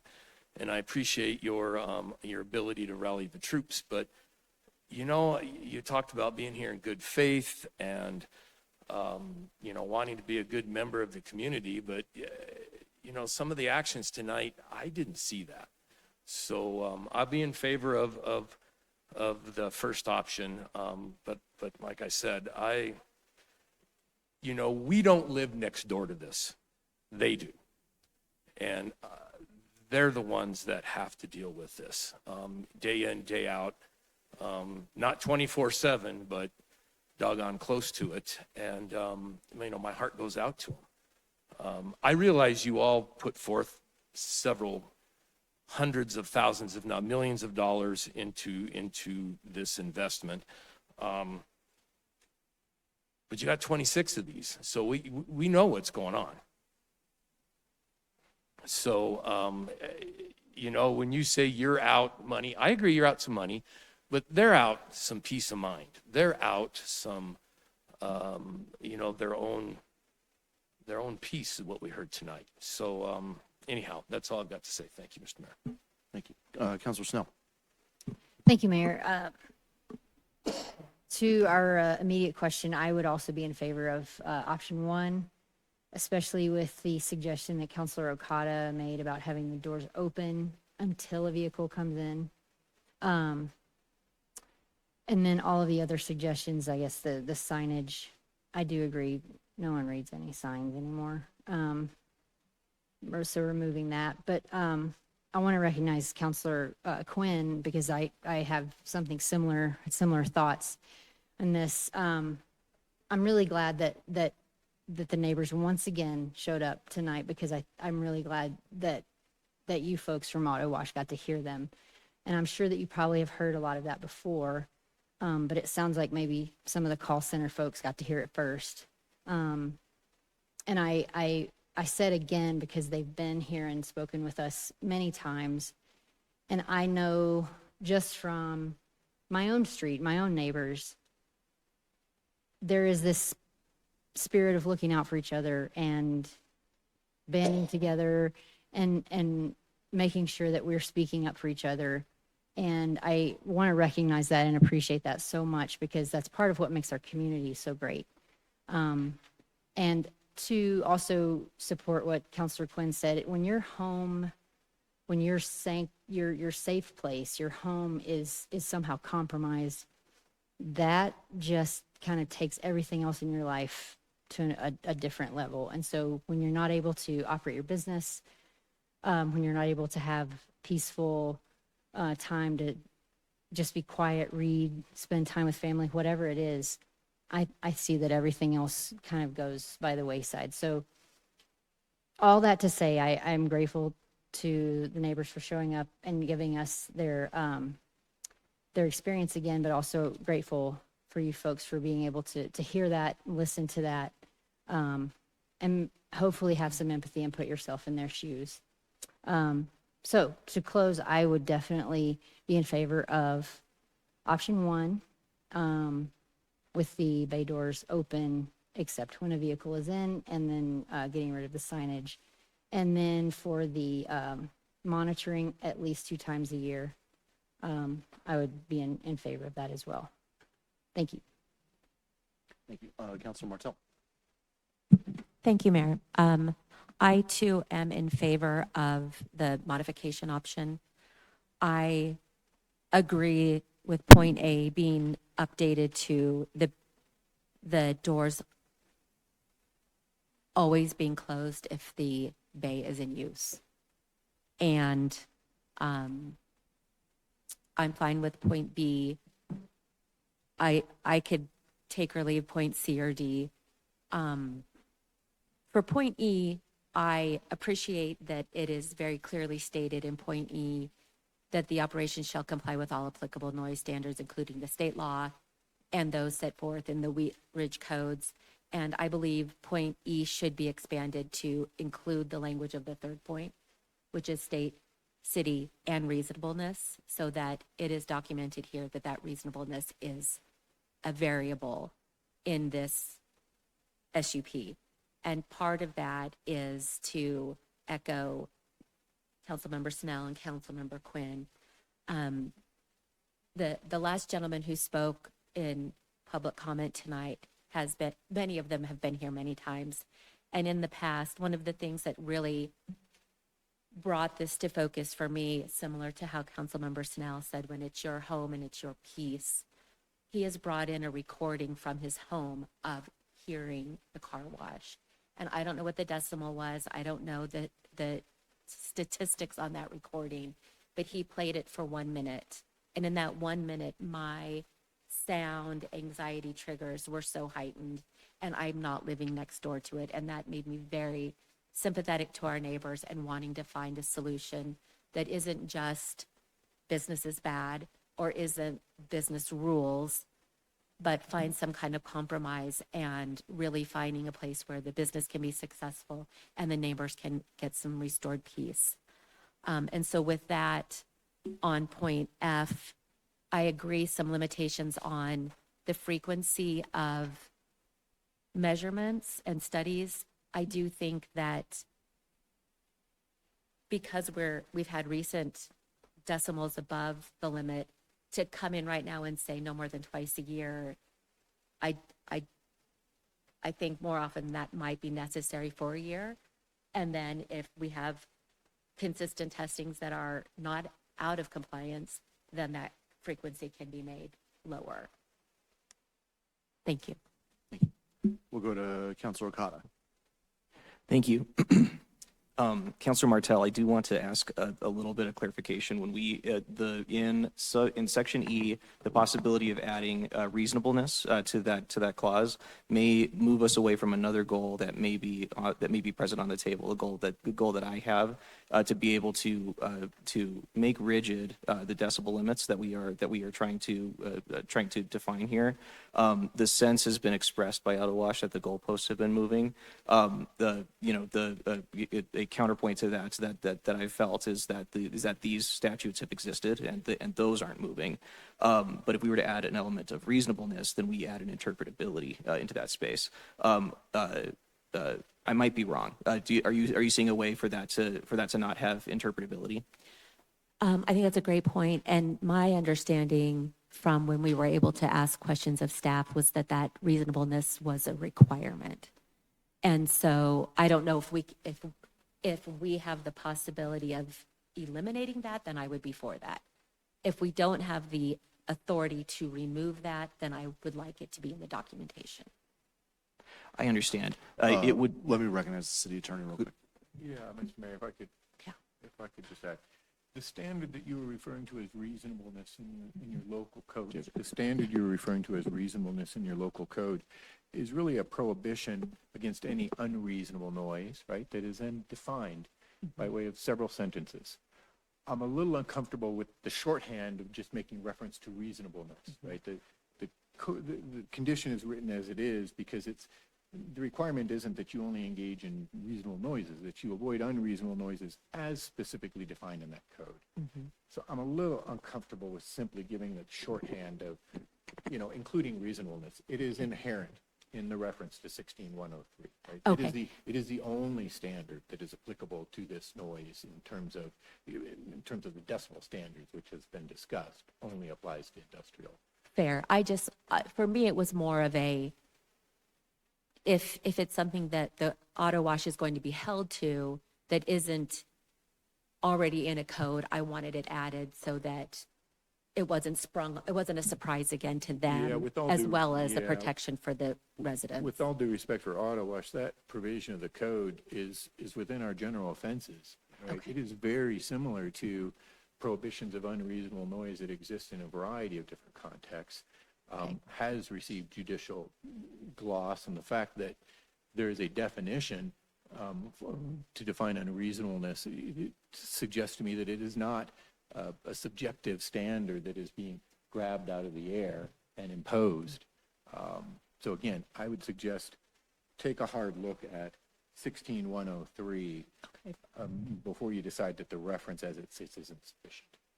Fair. Thank you so much. And so, Councilmember Okada, to your point, I'm fine taking the language out. But I'm not sure if me taking that language out meets your goal because it's still implied. You're right about that. Yes. Hearing Mr. Renaud's points about that, I do feel like that feels solid on my area because of the existing definitions, the existing rulings that exist on the reasonableness side of that. I do sense a motion forming, and I welcome counter motions if I'm getting this wrong. We'll have the city attorney go ahead and formulate our motion for us, and then we'll. Super smart. Okay. Or give it a shot. Or if you want to give it a shot, but I think he's been taking notes. So. Okay. It does seem to me that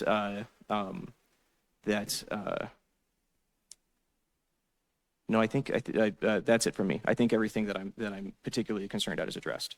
Okay, thank you. Councilor Wood, you had your hand raised. Yeah, this goes along with what we've been talking about, noise compliance and how that's worded. There's something that keeps bothering me about it, so I might as well bring it up now and see what you guys think. So it says the operation shall comply with all applicable noise standards, including state law and those set forth in 16103 of the Wheat Ridge Code of Laws. And then Councilor Martell mentioned the standards and noting those. There has been brought up more than once that, you know, that maybe the auto wash has felt like things have been a moving target from time to time. In achieving noise compliance, you know, right now what we have in place to ensure that is monitoring periodically or twice a year or however it's decided that should be handled. But the way to really try to ensure compliance is to have an understanding what the impact is and require something be put in place to avoid that impact so that it's in place all the time, regardless of whether you're measuring or monitoring. So I had this thought that some language at the end of that says, that talks about compliance through either operational or physical mitigations or through either, let me start over, I can't even read my own writing, through either operational or physical mitigation determined through modeling to achieve compliance with the standards. Because if that were required, then again, theoretically at least through modeling, you would be ensured that you would be meeting that requirement or in compliance theoretically at all times. Thank you. Any other comments? Mayor, if you don't mind, Councilmember Wood, would you run that by one more time? I'll read how it would go, except I don't have the standards piece that Councilor Martell mentioned. So the operation shall comply with all applicable noise standards, including state law and those set forth in section 16103 of the Wheat Ridge Code of Laws through either operational or physical mitigation as determined through modeling to achieve compliance with the standards. Phrase may need to go one before the other there.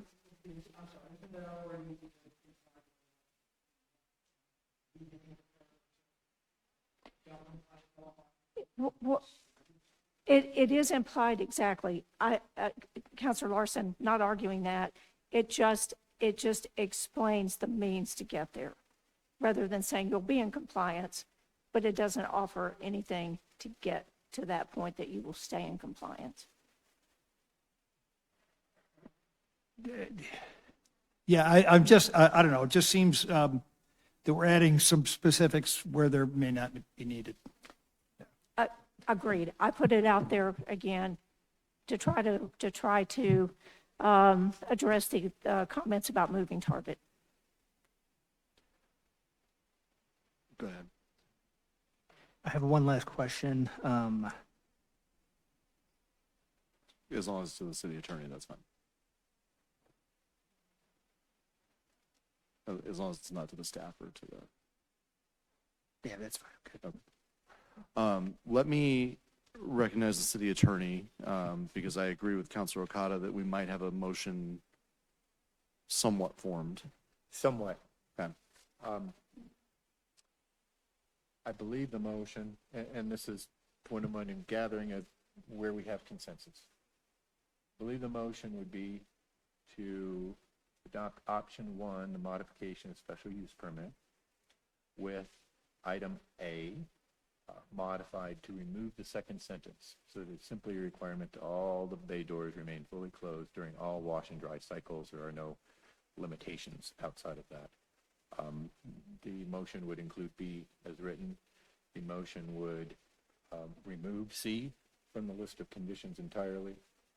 The motions would adopt D as presented and E as presented, and would modify the F monitoring to state, upon request by the city, made not more than twice in each calendar year, and then back into the operator shall conduct and submit. That would be the motion as I understand it. So moved. So I have a motion by Counselor Ohm. Do I have a second on that motion? Do I have a second on that motion? Before you get a second, Oh, wait, hold on. Go ahead. before you get a second, I would add to the motion a request by you to the city attorney's office to prepare findings consistent with your decision to be brought back and considered at the council's next regular meeting. Okay, so we have a motion by Counselor Ohm. Go ahead and one more time. So, okay, so we have a motion by Counselor Ohm. Do we have a second on that motion? Yeah. I have a second by Counselor Quinn. Do we have discussion on that motion? Counselor Okada. I might have misunderstood consensus there because one of the pieces that surprised me about that consensus was the site maintenance, the regularly serviced trash cans. Am I alone in misunderstanding that? Because I thought we were removing that one. That was kind of my understanding too, as Mr. Larson said. I think so. Do we have a friendly amendment to that motion to remove, what number is that? So C? moved. That D. was, D. D, so moved. D. Okay, so we have an amendment to that motion to remove D. Second. Okay. We have a second. Do we need to vote on the You need to vote on amendment that, yeah. on the motion? Okay, so do we have discussion on the amendment? Okay, seeing none, will the clerk please poll the council just on the amendment to the motion, please? Just removing D. Okay. We have 7 ayes. The amendment carries. Okay, so D is removed, so we'll go back to the original motion minus D. Do we have discussion on that motion? Okay, seeing none, will the clerk please poll the count? Oh, wait, do you have discussion on that motion? I would just like to get any comments, or if anyone also has concerns around, at least right away, with so many residents still talking about noise levels. Does anybody else think twice a year is enough until we see a pattern of compliance? Well, we have a motion on the floor, so I guess, do we have, okay, so would anybody else like to raise their hand and answer? Okay, Counselor Snow. I appreciate Counselor Martell bringing that up again. I do feel like to kind of level set, and with the heightened concern from neighbors and seeing how, just wondering how this is going to roll out, I would support having more monitoring in this first calendar year to see a pattern of improvement. Counselor Okada. Thank you, Mayor. Knowing from the timeline, the amount of time it took for the sound studies to be able to process, and knowing that the sound studies are expensive, experts of this type are costly to the business, and knowing that this would be based upon requests from city staff, I feel very comfortable with the twice annual limitation because it already does feel like it might even be frequent on its own. I don't think, from my perspective, that additional sound studies would be enhancing of any enforcement that we'd be able to apply to it. And therefore, from my perspective, I'm prepared to vote in the affirmative, along with the limit of 2 annual. Any other discussion on the motion? Seeing none, will the clerk please poll the council? This is on the motion. Councilmember This is on the Snow? full motion, yeah, minus D. Okay, thank you. Okay, 7 ayes, no nays, motion carries. Okay. So we have a motion and we have that, so we're all good. So we will go ahead and move on to our next agenda item, which I believe sends us all the way back to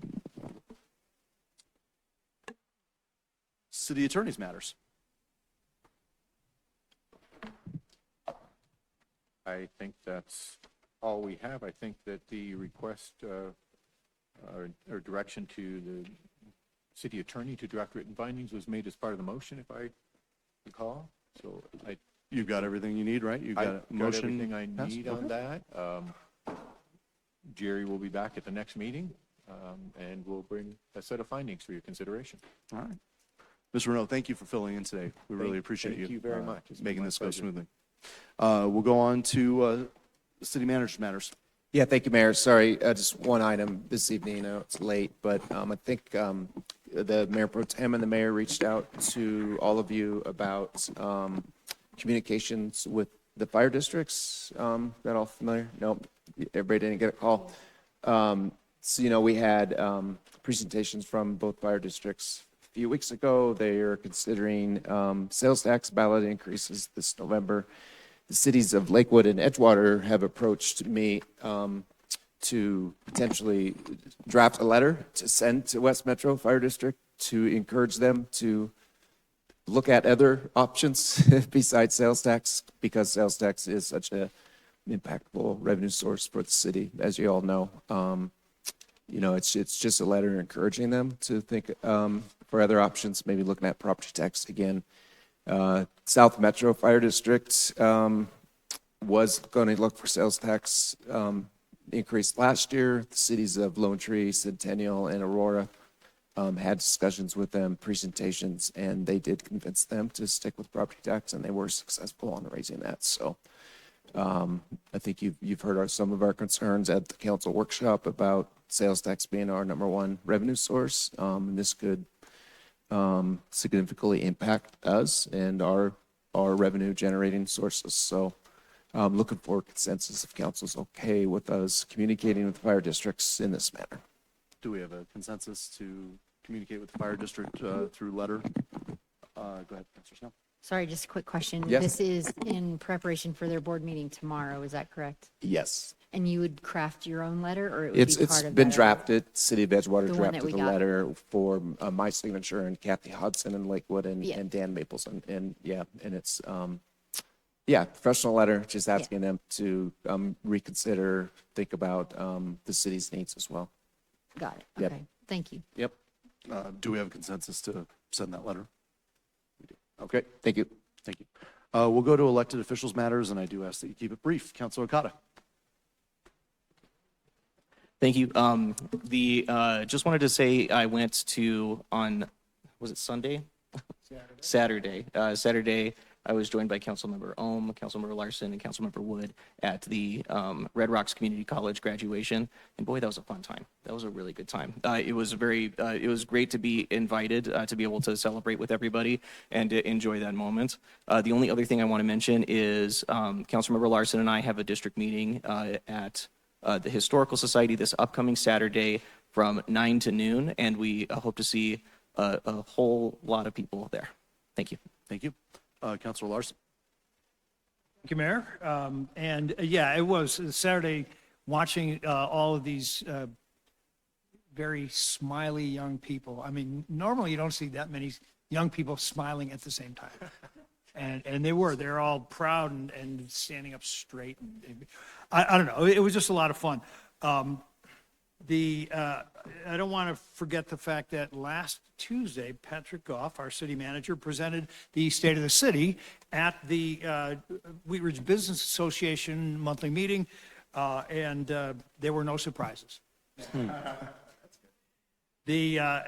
then joined the mayor and other distinguished guests at the ribbon cutting for O'Reilly's. That was on Friday morning, and a perfect morning. And then in the middle of the week, I traveled to Pueblo, Colorado to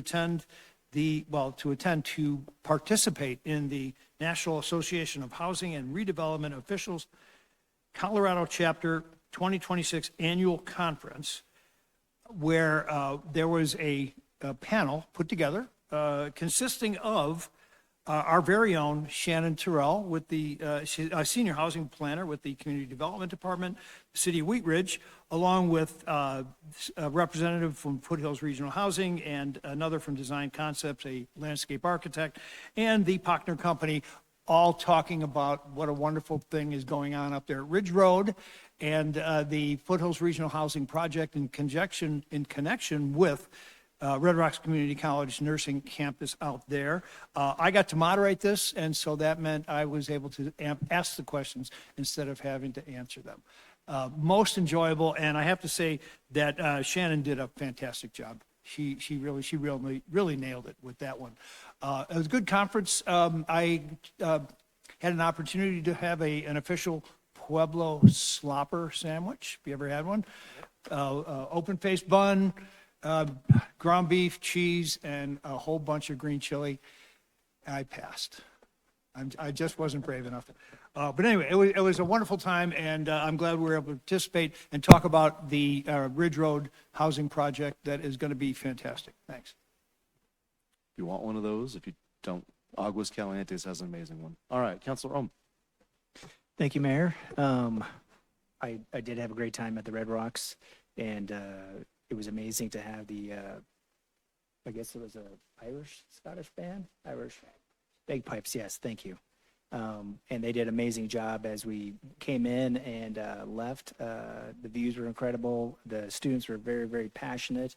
They really had a community. That's what really impressed me, is they found their community, and I think a lot of that goes to the president, Landon Pires, and he gave an amazing speech about trying to find balance in life. Is kind of what I took away from that. I don't know if we all heard that, but I was just really impressed with what he's done. And the other thing I want to touch on is that when I was a kid, I went to 3 elementary schools, 2 middle schools, and 2 high schools. And growing up, I always wished that my kids could have stayed in one place and had friends. And so that's exactly what my son and daughter have done. They've been very fortunate to have gone to the Wheat Ridge schools, stay in Wheat Ridge their entire life. My son made friends in 6th grade. Sent these 2 other boys, and they're all graduating. He's graduating this Friday, and all 3 of them are going to Western University in Gunnison. And I think that's amazing to have lifelong friends. So thank you. Thank you. Go to Councilor Wood. So I'll just say ditto to the Red Rocks Community College graduation. That was wonderful. I was so glad I got to attend. It's always exciting to see people starting out in life and knowing that they have a great road ahead. And they all looked excited. Their families were there, proud of them. It was really nice to be there. The only other thing I'll mention is later this week on Thursday and Friday, Mayor Pro Tem Hulteen and I are going to a conference. It's a Civic Canopy Summit in Colorado Springs, which is really about civil discourse and about in times when you have differing opinions and the rhetoric is not always the best. It's ways to make it better. So I'm looking forward to that and more to come on that after we've gone. Thank you. Councilor Quinn. Thank you, Mr. Mayor. Briefly, congratulations to Steve Art on his retirement. Sorry if I took somebody's wind out of their sails on that. It was a nice retirement party today. I'm looking forward to mine someday in the distant future. I want thanks to the public for showing up tonight and voicing their opinion. Hope this shows that you were heard and local government has supported you, and we're working towards a solution of peaceful coexistence with the car wash in the neighborhood. The concert at the 38th, at the Green on 38th was a good time Friday night.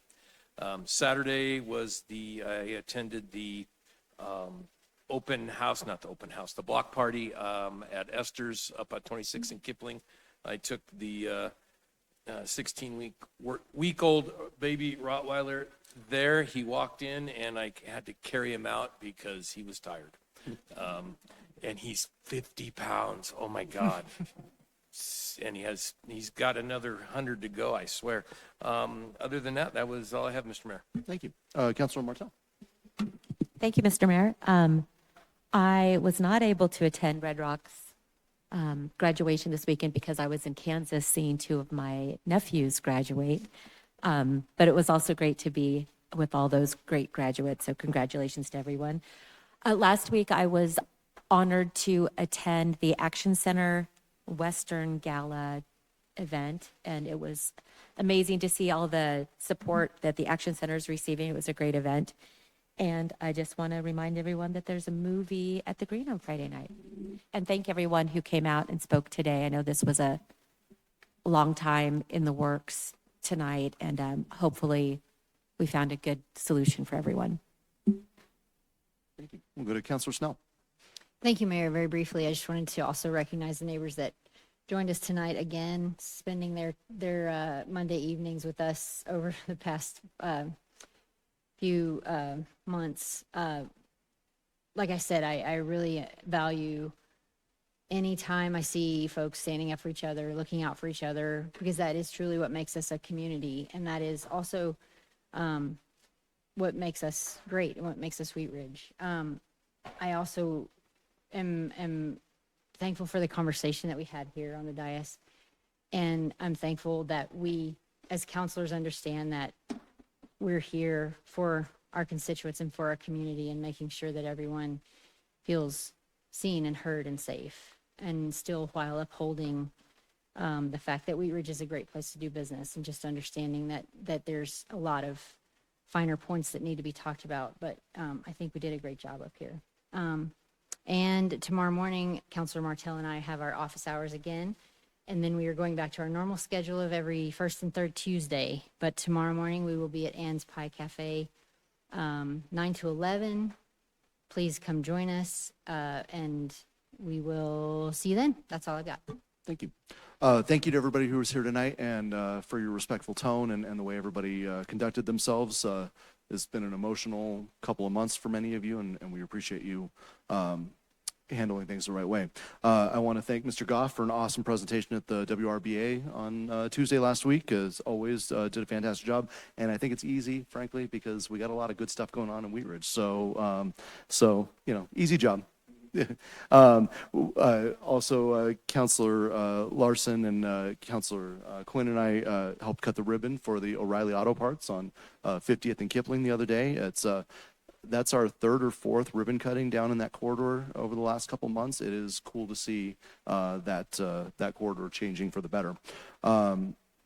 Speaking of our corridors changing for the better, we had our second round of funding from the Wadsworth Grant Program. So again, thank you to council for authorizing that. I can't remember how many businesses it was off the top of my head, but about $42,000 in grants were given out the other day. So, and thank you to Local Works and Paige for her leadership on that. She did a great job. I also want to thank our Parks and Rec Department, Beth June specifically, for our first concert on the Green was phenomenal on Friday night.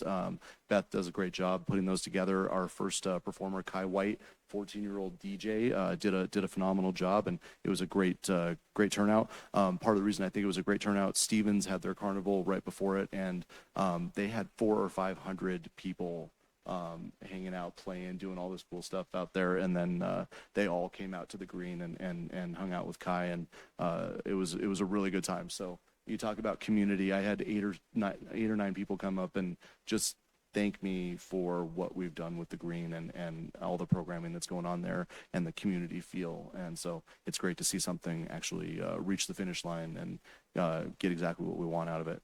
Speaking of that community, Councilor Quinn and I believe I saw Nat there running around at the block party at Gold's the other day. Again, Local Works does a phenomenal job with that, but it was great to see all the businesses engaged and so many people there. I had the opportunity to hand out Peak T-shirts Wheat Ridge T-shirts to the kids at Peak Elementary School the other day that were continuing to first grade. So I think it was almost 50 kids that got their and if you want to feel old, 2038 is when those kids will be graduating from high school. So get in your DeLorean, because where we're going, we hopefully won't need roads by then. So if counselors, if you guys are interested, Prospect Valley, 1 p.m. on Wednesday for shirts there. And then Stevens, 10 a.m. on the 27th. Thank you, Counselor. Hold that up for me so I can have it. Today we had the retirement party, the official one, I guess, for our city's economic development director. So we want to say thank you to Steve Art, 15 years. And for many of us who've been around that much time, if you were walking in Carnation Festival parades 15 years ago, we were walking against a bunch of empty buildings and nobody there. And now, partially with Steve's help, we've got a ton of businesses on 38th Avenue, and it's only getting better. One more thing, and thank you to Councilor Ohm for reminding me. Tomorrow is Public Works Open House, so that's over at the Public Works Shop from 3 to 7 p.m., and that is just off of 44th and Parfait. Thank you, Mr. Goff. So if you can, get down there and check out the Public Works offices. They have a lot of cool stuff down there, lots of really big, cool toys to look at and that sort of thing. But find out what our Public Works Department actually does and how much they do for our city, because our Public Works employees work incredibly hard for our city. So we have no meeting coming up next Monday. Monday is Memorial Day.